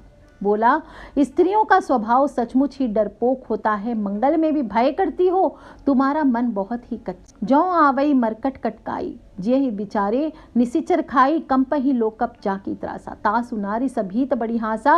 और यदि वानरों की सेना आवेगी भी तो बेचारे राक्षस उसे खाकर अपना जीवन निर्वाह करेंगे। लोकपाल भी जिसके डर से कांपते हैं उसकी स्त्री डरती हो, यह बड़ी हंसी की बात है। रावण ने ऐसा कहकर हंसकर उसे हृदय से लगा लिया और ममता बढ़ाकर वह सभा में चला गया। मंदोदरी हृदय में चिंता करने लगी कि पति पर विधाता प्रतिकूल हो गए हैं, और ज्यों ही वो सभा में जाकर बैठा उसने ऐसी खबर पाई कि शत्रु की सारी सेना समुद्र के उस पार आ गई है। उसने मंत्रियों से पूछा कि उचित सलाह कहिए, अब क्या करना चाहिए। तब वे सब हंसे और बोले कि चुप किए रहिए, इसमें सलाह की कौन सी बात है। आपने देवताओं और राक्षसों को जीत लिया, तब तो कुछ भी श्रम नहीं हुआ, फिर मनुष्य और वानर किस गिनती में हैं। मंत्री, वैद्य, गुरु, ये तीन यदि अप्रसन्नता के भय या लाभ की आशा से हित की बात न कहकर प्रिय बोलते हैं, ठकुर सुहाती कहने लगते हैं, तो राज्य, शरीर और धर्म, इन तीनों का शीघ्र नाश होता ही है, यह निश्चित है। सोई रावण कहूँ बनी सहाई, स्तुति करहि सुनाई। रावण के लिए भी वही सहायता बनी। मंत्री उसे सुना सुना कर मुंह पर उसकी स्तुति करने लगे और इसी समय का अवसर सही जानकर विभीषण जी आए। उन्होंने बड़े भाई के चरणों में सिर नवाया और सिर नवाकर अपने आसन पर बैठ गए। आज्ञा पाकर बोले, हे कृपाल, जब आपने मुझसे यह राय पूछी ही है तो हे तात, मैं कहता हूँ, अपनी बुद्धि के अनुसार आपके हित की बात कहता हूँ। जो मनुष्य अपना कल्याण, सुंदर यश, सुबुद्धि, शुभ गति और नाना प्रकार के सुख चाहता है, वह हे स्वामी पर स्त्री के ललाट को चौथ के चंद्रमा की तरह त्याग देता है। अर्थात जैसे लोग चौथ के चंद्रमा का मुख नहीं देखते, उसी प्रकार पर स्त्री का मुख नहीं देखना चाहिए। 14 भुवनों का एक ही स्वामी है, वह भी जीवों से बैर करके ठहर नहीं सकता, नष्ट हो जाता है। और जो मनुष्य गुणों का समुद्र और चतुर हो, उसे चाहे कोई कितना भी लोभ क्यों न हो, तो भी वह कुछ गलत नहीं करता। काम क्रोध मद लोभ सब, नाथ नरक के पंथ सब परिहर ही, रघुवीर ही भजहु भजई देहि संत, सियावर रामचंद्र की जय, पवन सुत हनुमान की जय। हे नाथ, काम क्रोध मद और लोभ यह सब नरक के पंथ है, नरक के रास्ते हैं। इन सब को छोड़कर आप श्री रामचंद्र जी को भजिए, जिन्हें संत सतपुरुष भजते हैं। और हे तात, राम मनुष्यों के ही राजा नहीं हैं, वे समस्त लोगों के स्वामी और काल भी हैं। वे संपूर्ण यश, ऐश्वर्य, श्री, धर्म, वैराग्य एवं ज्ञान के भंडार हैं, भगवान हैं। वे निरामय, विकार रहित, अजन्मे, व्यापक, अजेय, अनादि और अनंत ब्रह्म हैं। और उन कृपा के समुद्र भगवान ने पृथ्वी, ब्राह्मण, गौ और देवताओं का हित करने के लिए ही मनुष्य शरीर को धारण किया है। हे भाई सुनिए, वे सेवकों को आनंद देने वाले, दुष्टों के समूह का नाश करने वाले और वेदों तथा धर्मों की रक्षा करने वाले हैं। अतः बैर त्याग कर उन्हें मस्तक नवाइए। वे श्री रघुनाथ जी शरणागत का दुख नाश करने वाले हैं। हे नाथ, उन प्रभु को जानकी जी को दे दीजिए और बिना ही कारण स्नेह करने वाले श्री राम जी को भजिए, जिसे संपूर्ण जगत से द्रोह करने का पाप लगा है। शरण जाने पर प्रभु उसका भी त्याग नहीं करते। जिनका नाम तीनों तापों को नष्ट करने वाला है, वे ही प्रभु भगवान मनुष्य रूप में प्रकट हुए हैं। हे रावण, हृदय में आप यह समझ लीजिए, हे दशशीष, मैं बार बार आपके चरणों को लगता हूँ, विनती करता हूँ, मान मोह और मद को त्याग कर आप कौशलपति श्री रामचंद्र जी का भजन कीजिए। और मुनि पुलस्त जी ने अपने शिष्य के हाथ से यह बात कहला भेजी है। हे तात, सुंदर अवसर पाकर मैंने तुरंत ही यह बात आपसे कह दी है। माल्यवंत नाम का एक बहुत ही बुद्धिमान मंत्री था। माल्यवंत अति सचिव सयाना, तासु बचन सुनी अति सुख नाना, तात अनुज तव नीति विभूषण, सो उर्धरत जो कहत विभीषण। उसने उन वचनों को सुनकर बहुत सुख माना और कहा, हे तात, आपके छोटे भाई नीति विभूषण हैं और विभीषण जो कह रहे हैं उसे हृदय में धारण कीजिए। तब रावण ने कहा, ये दोनों मूर्ख शत्रु की महिमा का बखान कर रहे हैं, यहाँ कोई है, इन्हें दूर करो ना। तब माल्यवंत तो घर लौट गया और विभूषण जी हाथ जोड़कर फिर कहने लगे, हे नाथ, पुराण और वेद ऐसा कहते हैं कि सुबुद्धि और कुबुद्धि, खोटी बुद्धि सबके हृदय में रहती है। जहाँ सुबुद्धि है वहाँ नाना प्रकार की संपदाएं रहती है और जहाँ कुबुद्धि है वहाँ परिणाम में विपत्ति ही आती है। जहाँ सुमति तह संपत्ति नाना, जहाँ कुमति तह विपत्ति निदाना, और तब उर कुमति बसी विपरीता, हित अनहित मानव रिपुप्रीता। आपके हृदय में उल्टी बुद्धि आ बसी है, इसी से आप हित को अहित और शत्रु को मित्र मान रहे हैं। जो राक्षस कुल के लिए काल रात्रि के समान है, उन सीता पर आपकी बड़ी प्रीति है। हे तात, मैं चरण पकड़कर आपसे भीख मांगता हूँ, विनती करता हूँ कि आप मेरा दुलार रखिए, मुझ बालक के आग्रह को स्नेह पूर्वक स्वीकार कीजिए और श्री राम जी को सीता मैया को दे दीजिए, जिससे आपका अहित न हो। विभीषण ने पंडितों, पुराणों और वेदों द्वारा सम्मत वाणी से नीति बखान कर कही, और पर उसे सुनते ही रावण क्रोधित होकर उठा और बोला कि रे दुष्ट, अब तेरी मृत्यु निकट आ गई है। रे मूर्ख, तू जीता तो है सदा मेरा जिलाया हुआ, पर हे मूढ़ पक्ष, तुझे शत्रु का ही अच्छा लगता है। अरे दुष्ट, बताना, जगत में ऐसा कौन है जिसे मैंने अपने भुजाओं के बल से ना जीता हो। मेरे नगर में रहकर प्रेम करता है तपस्वियों पर। मूर्ख, उन्हीं से जाकर मिल, और उन्हीं को नीति बता। ऐसा कहकर रावण ने उसे दे लात एक मारी, परंतु छोटे भाई विभीषण ने मारने पर बार बार उसके चरण पकड़े रखे। उमा संत कह यही बड़ाई, मंद करत जो करे भलाई।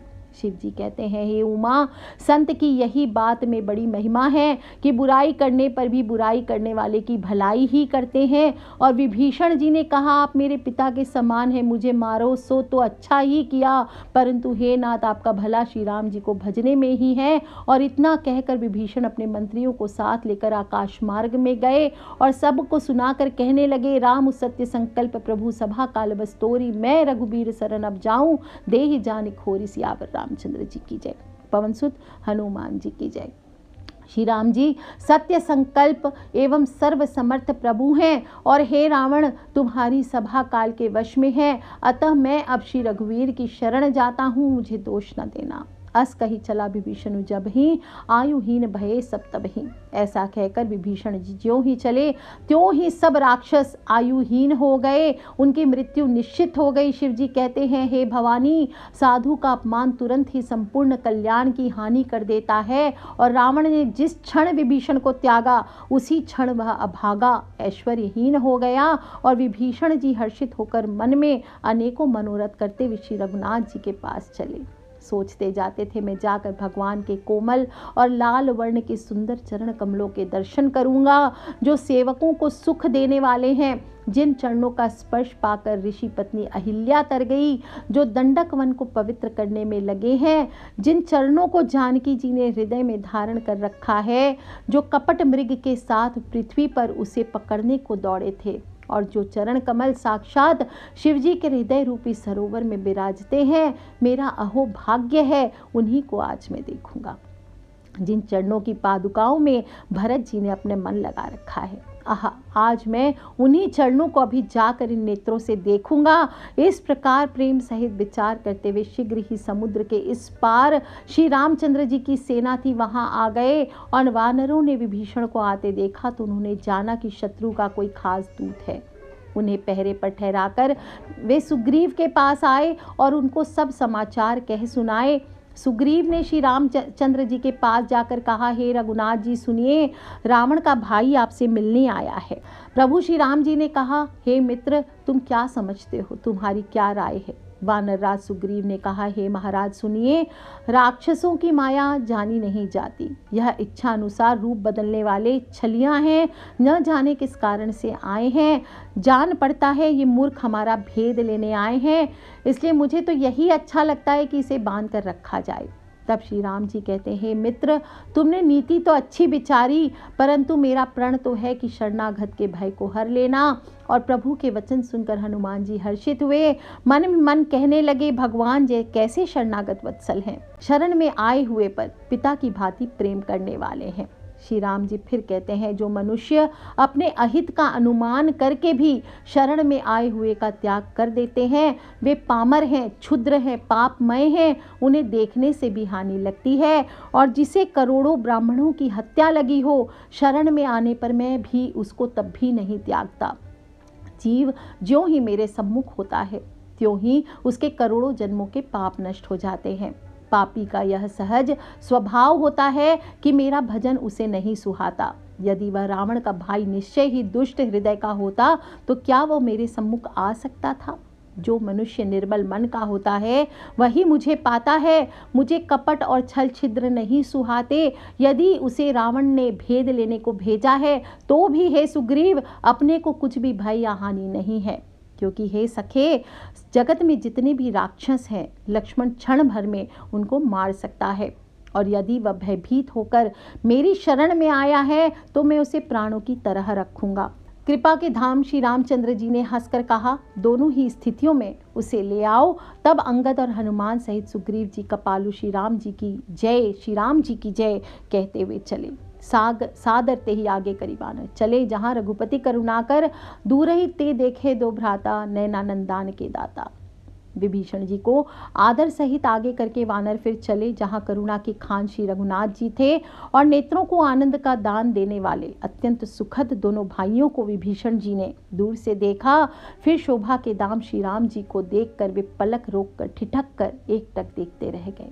भगवान की विशाल भुजाएं हैं, लाल कमल के समान नेत्र हैं और शरणागत के भय को नाश करने वाला सांवला सा शरीर है और सिंह के से कंधे हैं, विशाल वक्षस्थल है, चौड़ी छाती है, अत्यंत ही शोभा दे रहे हैं। असंख्य कामदेवों को मन को मोहित करने वाला उनका मुख है। भगवान के स्वरूप को देखकर विभीषण जी के नेत्रों से प्रेम अश्रुओं का जल भर आया और शरीर अत्यंत पुलकित हो गया। फिर मन में धीरज धरकर उन्होंने कोमल वचन कहे, हे नाथ, मैं दशमुख रावण का भाई हूँ। हे देवताओं के रक्षक, मेरा जन्म राक्षस कुल में हुआ है, मेरा तामसी शरीर है, स्वभाव से ही मुझे पाप प्रिय है, जैसे उल्लू को अंधकार पर सहज स्नेह होता है। मैं कानों से आपका सुयश सुनकर आया हूँ। प्रभु, भव के भय का नाश करने वाले आप हैं और हे दुखियों के दुख को दूर करने वाले, शरणागत को सुख देने वाले श्री रघुवीर, मेरी रक्षा कीजिए, मेरी रक्षा कीजिए। अस कही करत दंडवत देखा, तुरंत उठे प्रभु हर्ष विशेषा। प्रभु ने उन्हें ऐसा कहकर दंडवत करते देखा तो अत्यंत हर्षित होकर तुरंत उठे और विभीषण जी के दीन वचन सुनने पर प्रभु के मन को बहुत ही भाए। उन्होंने अपनी विशाल भुजाओं से पकड़कर उनको हृदय से लगा लिया। छोटे भाई लक्ष्मण जी सहित गले मिलकर उनको अपने पास बिठाकर श्री राम जी भक्तों के भय को हरने वाले वचन बोले, हे लंकेश, परिवार सहित अपनी कुशल कहो। तुम्हारा निवास बुरी जगह पर है, दिन रात दुष्टों की मंडली में बसते हो। ऐसी दशा में हे सखे, तुम्हारा धर्म किस प्रकार निभता है। मैं तुम्हारी सब रीति जानता हूँ, तुम अत्यंत ही नीति निपुण हो, तुम्हें अनीति नहीं सुहाती। हे तात, नरक में रहना वरन अच्छा है, परंतु विधाता दुष्ट का संग कभी ना दे। विभीषण जी ने कहा, हे रघुनाथ जी, अब आपके चरणों का दर्शन कर कुशल से हूँ, जो आपने अपना सेवक जानकर मुझ पर दया की है। और तब तक जीव की कुशल नहीं और न स्वप्न में भी उसके मन को शांति है, जब तक वह शोक के घर काम विषय कामना को छोड़कर श्री राम जी को नहीं भजता। लोभ, मोह, मत्सर, मद और मान आदि अनेकों दुष्ट तभी तक हृदय में भसते हैं, जब तक कि धनुष बाण और कमर में तरकस धारण किए हुए श्री रघुनाथ जी हृदय में नहीं बसते। तब लगी हृदय बसत खलनाना, लोभ मोह मच्छर मदमाना, जब लगी उड़ना बसत रघुनाथा, धरे चाप सायक कटिबाता। और ममतापूर्ण अंधेरी रात है, जो राग द्वेषी रूप उल्लुओं को सुख देने वाली है, वह ममता रूपी रात्रि तभी तक जीव के मन में बसती है, जब तक आपका प्रताप रूपी सूर्य उदय नहीं होता। हे श्री राम जी, आपके चरणार वृंद के दर्शन कर अब मैं कुशल से हूँ, मेरे भारी भय मिट जाएं। हे कृपालु, आप जिस पर अनुकूल होते हैं, उसे तीनों प्रकार के भवशूल, आध्यात्मिक, आधि दैविक और आधि भौतिक ताप नहीं व्यापते।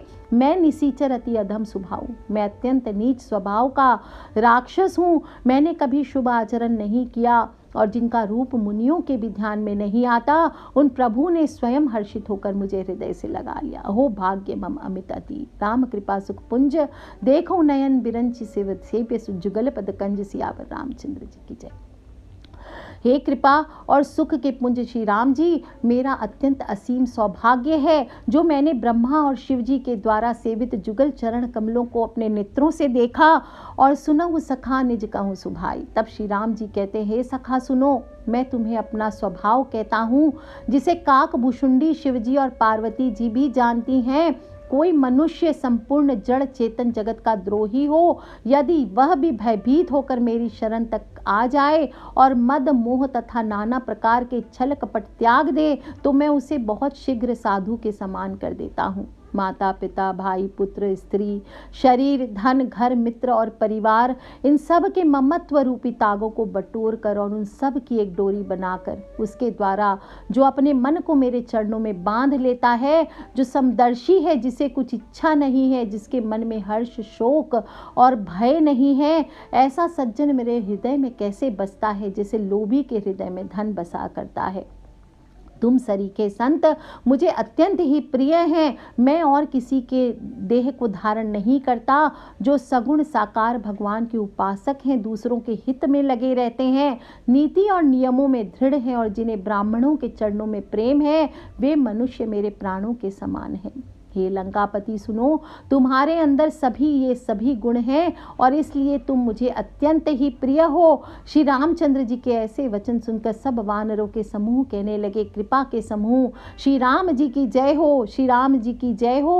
और प्रभु की वाणी सुनते हैं और उसे कानों के लिए अमृत जानकर विभीषण जी अघाते नहीं हैं। वे बार बार श्री राम जी के चरण कमलों को पकड़कर अपार प्रेम है हृदय में समाता नहीं है, कहते हैं, हे देव, हे चराचर जगत के स्वामी, हे शरणागत के रक्षक, सबके हृदय के भीतर की जानने वाले, सुनिए, मेरे हृदय में पहले कुछ वासना थी, अब प्रभु के चरणों की प्रीति रूपी नदी में बह गई है।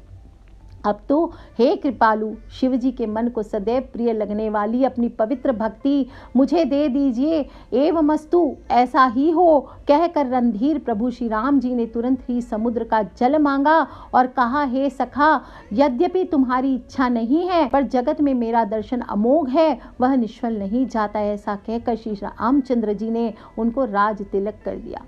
आकाश से पुष्पों की वृष्टि हुई। श्री राम जी ने रावण की क्रोध रूपी अग्नि में, जो अपने विभीषण की श्वास रूपी पवन से प्रचंड हो रही थी, जलते हुए विभीषण को बचा लिया और उसे अखंड राज्य दिया।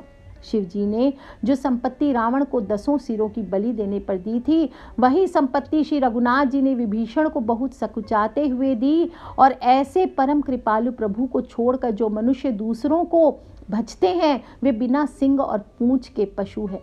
अपना सेवक जानकर विभीषण को भी श्री रामचंद्र जी ने अपना लिया और प्रभु का स्वभाव वानर कुल के मन को बहुत भाया।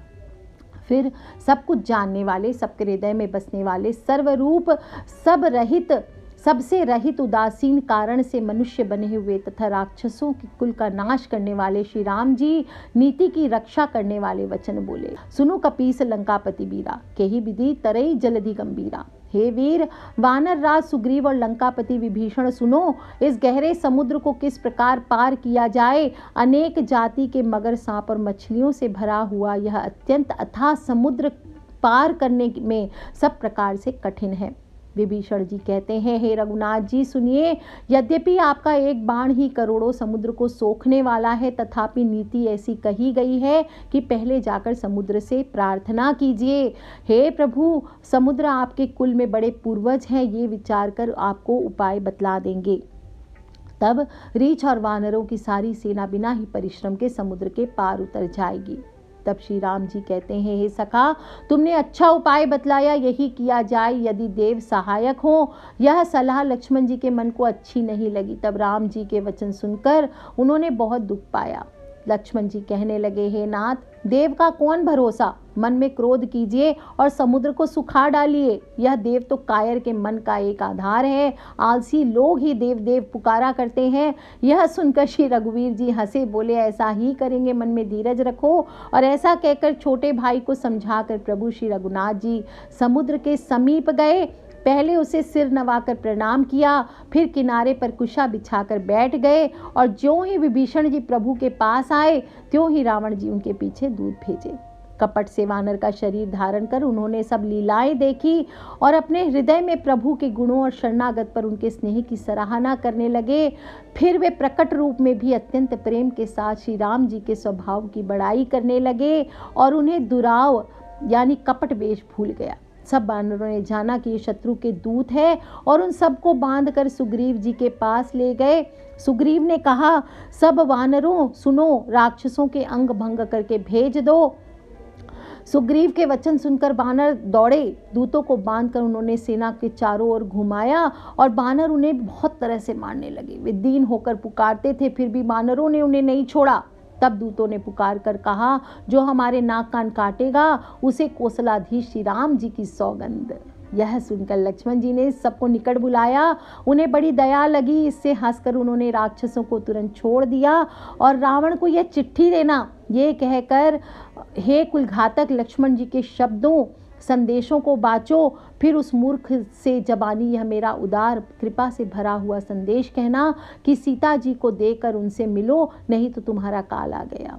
लक्ष्मण जी के चरणों में मस्तक नवाकर श्री राम जी के गुणों की कथा वर्णन करते हुए दूत तुरंत ही चल दिए। श्री राम जी का यश कहते हुए वे लंका में आए और उन्होंने रावण के चरणों में सिर नवाए और दशमुख रावण ने हंसकर बात पूछी, अरे शुक, अपनी कुशल क्यों नहीं कहता? फिर उस विभीषण का समाचार सुना, मृत्यु जिसके अत्यंत ही निकट आ गई है। मूर्ख ने राज्य करते हुए लंका को त्याग दिया, भागा, अब जौ का कीड़ा बनेगा। साथ जैसे घुन भी पिसता है वैसे ही नर वानरों के साथ मारा जाएगा। और फिर भालू और वानरों की सेना का हाल क्या है, जो कठिन काल की प्रेरणा से यहाँ चली आई है। जिनके जीवन का रक्षक कोमल चित्त वाला बेचारा समुद्र बन गया है। उनके और राक्षसों के बीच में यदि समुद्र ना होता तो अब तक राक्षस उन्हें मारकर खा गए होते। फिर उन तपस्वियों की बात बता जिनके हृदय में मेरा बड़ा डर है। उनसे तेरी भेंट हुई या वे कानों से मेरा सुयश सुनकर ही लौट गए? शत्रु सेना का तेज और बल बताता क्यों नहीं? तेरा चित्त इतना भौचक्का सा क्यों हो रहा है? तब दूत कहता है, हे नाथ, आपने जैसे कृपा करके पूछा है वैसे ही क्रोध छोड़कर मेरा कहना मानिए, मेरी बात पर विश्वास कीजिए। जब आपका छोटा भाई श्री राम जी से जाकर मिला तब उसके पहुंचते ही श्री राम जी ने उसका राज तिलक कर दिया। हम रावण के दूत हैं, यह कानों से सुनकर वानरों ने हमें बांधकर बहुत कष्ट दिए, यहाँ तक कि वे हमारे नाक कान काटने लगे। तब श्री राम जी की शपथ दिलाने पर कहीं उन्होंने हमको छोड़ा। हे नाथ, आपने श्री राम जी की सेना पूछी, सो वह तो 100 करोड़ मुखों से भी वर्णन नहीं की जा सकती। अनेकों रंगों के भालू और वानरों की सेना है, जो भयंकर मुख वाले, विशाल शरीर वाले और भयानक हैं। जिसने नगर को जलाया और आपके पुत्र अक्षय कुमार को मारा, उसका बल तो सब वानरों में थोड़ा है। और असंख्य नामों वाले बड़े ही कठोर और भयंकर योद्धा हैं। उनमें असंख्य हाथियों का बल है, वे बड़े बहुत ही विशाल हैं। दिविद, मयंद, नील, नल, अंगद, गद, विकट, आस्य, दधि, मुख, केसरी, निषठ, शठ और जाम्बवान, ये सभी बल की राशि हैं। ये सब वानर बल में सुग्रीव के समान है और इनके जैसे 1 2 नहीं करोड़ों हैं। उन बहुत 100 को कोई गिन ही नहीं सकता। श्री रामचंद्र जी की कृपा से उनमें अतुलनीय बल है। वे तीनों लोगों को तृण के समान तुच्छ समझते हैं। हे दशग्रीव, मैंने कानों से ऐसा सुना है कि 18 पद्म तो अकेले वानरों के सेनापति हैं। हे नाथ, उस सेना में ऐसा कोई वानर नहीं है जो आपको रण में ना जीत सके। सब के सब अत्यंत क्रोध से हाथ मींचते हैं, पर श्री रघुनाथ जी उन्हें आज्ञा नहीं देते। हम मछलियों और सांपों सहित समुद्र को सोख लेंगे, नहीं तो बड़े बड़े पर्वतों से उसे भरकर पूर देंगे और रावण को मसलकर धूल में मिला देंगे। सब वानर ऐसे ही वचन कह रहे हैं। सब सहज ही निडर हैं, इस प्रकार गरजते हैं, डपटते हैं, मानो लंका को निगल जाना चाहते हैं। सब वानर भालू सहज ही शूरवीर हैं, फिर उनके सिर पर प्रभु सर्वेश्वर श्री राम जी हैं। हे रावण, वे संग्राम में करोड़ों कालों को जीत सकते हैं। श्री रामचंद्र जी के तेज, बल और बुद्धि की अधिकता को लाखों शेष भी नहीं गा सकते। वे एक ही बाण से सैकड़ों समुद्र को सोख सकते हैं। परंतु नीति निपुण श्री राम जी ने आपके भाई से उपाय पूछा। उनके वचन सुनकर वे समुद्र से राह मांग रहे हैं। उनके मन में कृपा भी है। और दूत के ये वचन सुनकर रावण खूब हंसा। जब ऐसी बुद्धि है तभी तो वानरों को सहायक बनाया। स्वाभाविक ही डरपोक विभीषण के वचन को प्रमाण करके उन्होंने समुद्र से मचलना ठाना। अरे मूर्ख, झूठी बड़ाई क्या करता है? बस मैंने शत्रु के बल और बुद्धि की था पा ली है, और जिसके विभीषण जैसा डरपोक मंत्री हो उसके लिए संसार में विजय और विभूति कहाँ। रावण के वचन सुनकर दूत का क्रोध बढ़ गया और उसने अवसर जानकर लक्ष्मण द्वारा दी गई पत्रिका निकाली। कहा, श्री राम जी के छोटे भाई लक्ष्मण ने यह पत्रिका दी है। हे नाथ, इसे बचवा कर छाती ठंडी कीजिए। रावण ने हंसकर उसे बाएं हाथ से लिया और मंत्री को बुलाकर वह मूर्ख उसे बाँचने लगा। पत्रिका में लिखा था, रे मूर्ख, केवल बातों से ही मन को रिझाकर अपने कुल को नष्ट भ्रष्ट ना कर। श्री राम जी से विरोध करके तू विष्णु, ब्रह्मा और महेश की शरण जाने पर भी नहीं बचेगा। या तो अभिमान छोड़कर अपने छोटे भाई विभीषण की भांति प्रभु के चरण कमलों का भ्रमर बन जा, अथवा रे दुष्ट, श्री राम जी के बाण रूपी अग्नि में परिवार सहित पतंगा हो जा। पत्रिका सुनते ही रावण के मन में भी भय हो गया, परंतु ऊपर से मुस्कुराते हुए मुख से सबको सुनाकर कहने लगा, जैसे कोई पृथ्वी पर पड़ा हुआ हाथ से आकाश को पकड़ने की कोशिश करता हूँ, वैसे ही ये छोटा सा तपस्वी वाग विलास करता हुआ डींगे हाँकता है। शुक ने कहा, हे नाथ, अभिमानी स्वभाव को छोड़कर सब बातों को सत्य समझिए। क्रोध छोड़कर मेरा वचन सुनिए हे नाथ, श्री राम जी से बैर त्याग दीजिए। यद्यपि श्री रघुवीर समस्त लोगों के स्वामी है, पर उनका स्वभाव अत्यंत ही कोमल है। मिलते ही प्रभु आप पर कृपा करेंगे, आपका एक भी अपराध वे मन में नहीं रखेंगे। जानकी जी श्री रघुनाथ जी को दे दीजिए। हे प्रभु, मेरा इतना कहना मान लीजिए। और जब उस दूत ने जानकी जी को देने के लिए कहा, तब तो दुष्ट रावण ने उसे लात मारी। वह भी विभीषण के भांति चरणों में सिर नवाकर वहीं चला जहां कृपा सागर श्री रघुनाथ जी थे। प्रणाम करके उसने अपनी कथा सुनाई और रामचंद्र जी की कृपा से अपनी गति को पाई। शिव जी कहते हैं, हे भवानी, वह ज्ञानी मुनि था, अगस्त्य ऋषि के शाप से राक्षस हो गया था। बार बार श्री राम जी के चरणों की वंदना करके वह मुनि अपने आश्रम को गया। बोलिए श्री रामचंद्र भगवान की जय।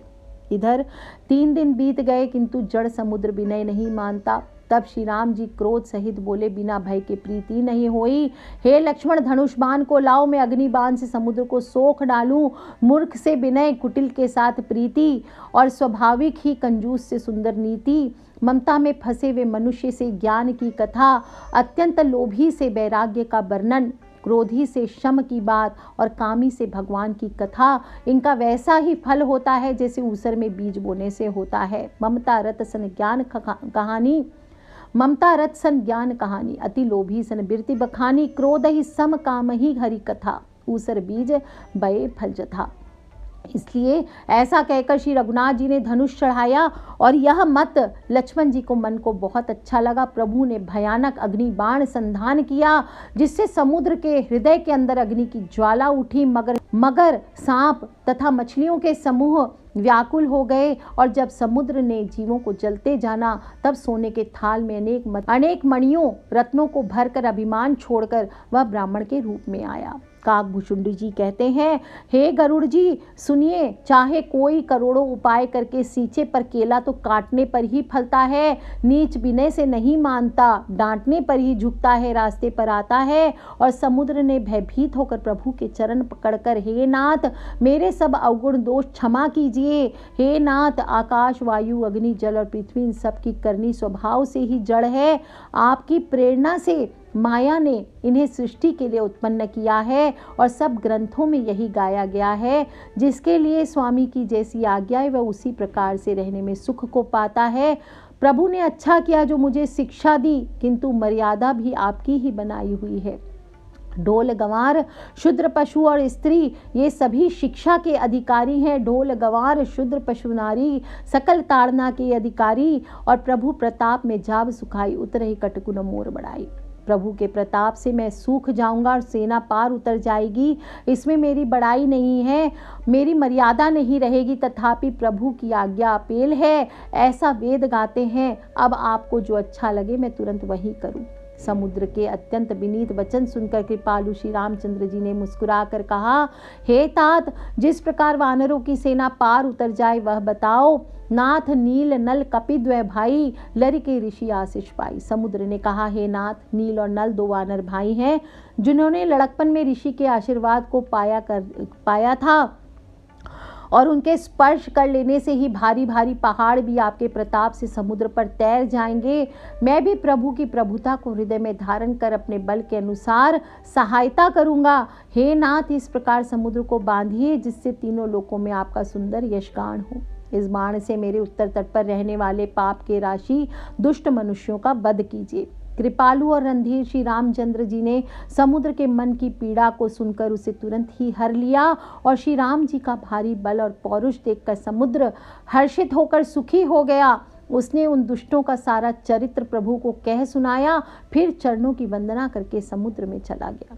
समुद्र अपने घर चला गया। श्री रघुनाथ जी को यह मत अच्छा लगा। यह चरित्र कलयुग के पापों को हरने वाला है। इसे तुलसीदास जी ने अपनी बुद्धि के अनुसार ही गाया है, और श्री रघुनाथ जी के गुण समूह सुख के धाम, संदेह का नाश करने वाले, विषाद का दमन करने वाले हैं। रे मूर्ख मन, तू संसार का सब आशा भरोसा त्याग कर निरंतर इसे गा और सुन। सकल सुमंगलदायक रघुनायक गुणगान सादर सुनहि ते तरहि, भव सिंधु बिना जल जान। सियावर रामचंद्र जी की जय। पवन सुत हनुमान की जय। और श्री रघुनाथ जी का गुणगान संपूर्ण सुंदर मंगलों को देने वाला है। जो भी मनुष्य इसे आदर सहित सुनते हैं, सुनाते हैं, वे बिना किसी जहाज के ही भव सागर को तर जाते हैं। बोलिए श्री राम जी महाराज की जय, हनुमान जी महाराज की जय। कलयुग के समस्त पापों का नाश करने वाले श्री रामचरितमानस का ये 5वां सोपान जो मैंने स्तुति की है, ये सभी श्री राम जी को, हनुमान जी को अर्पित करती हूँ। आज के लिए इतना ही। जय श्री राम।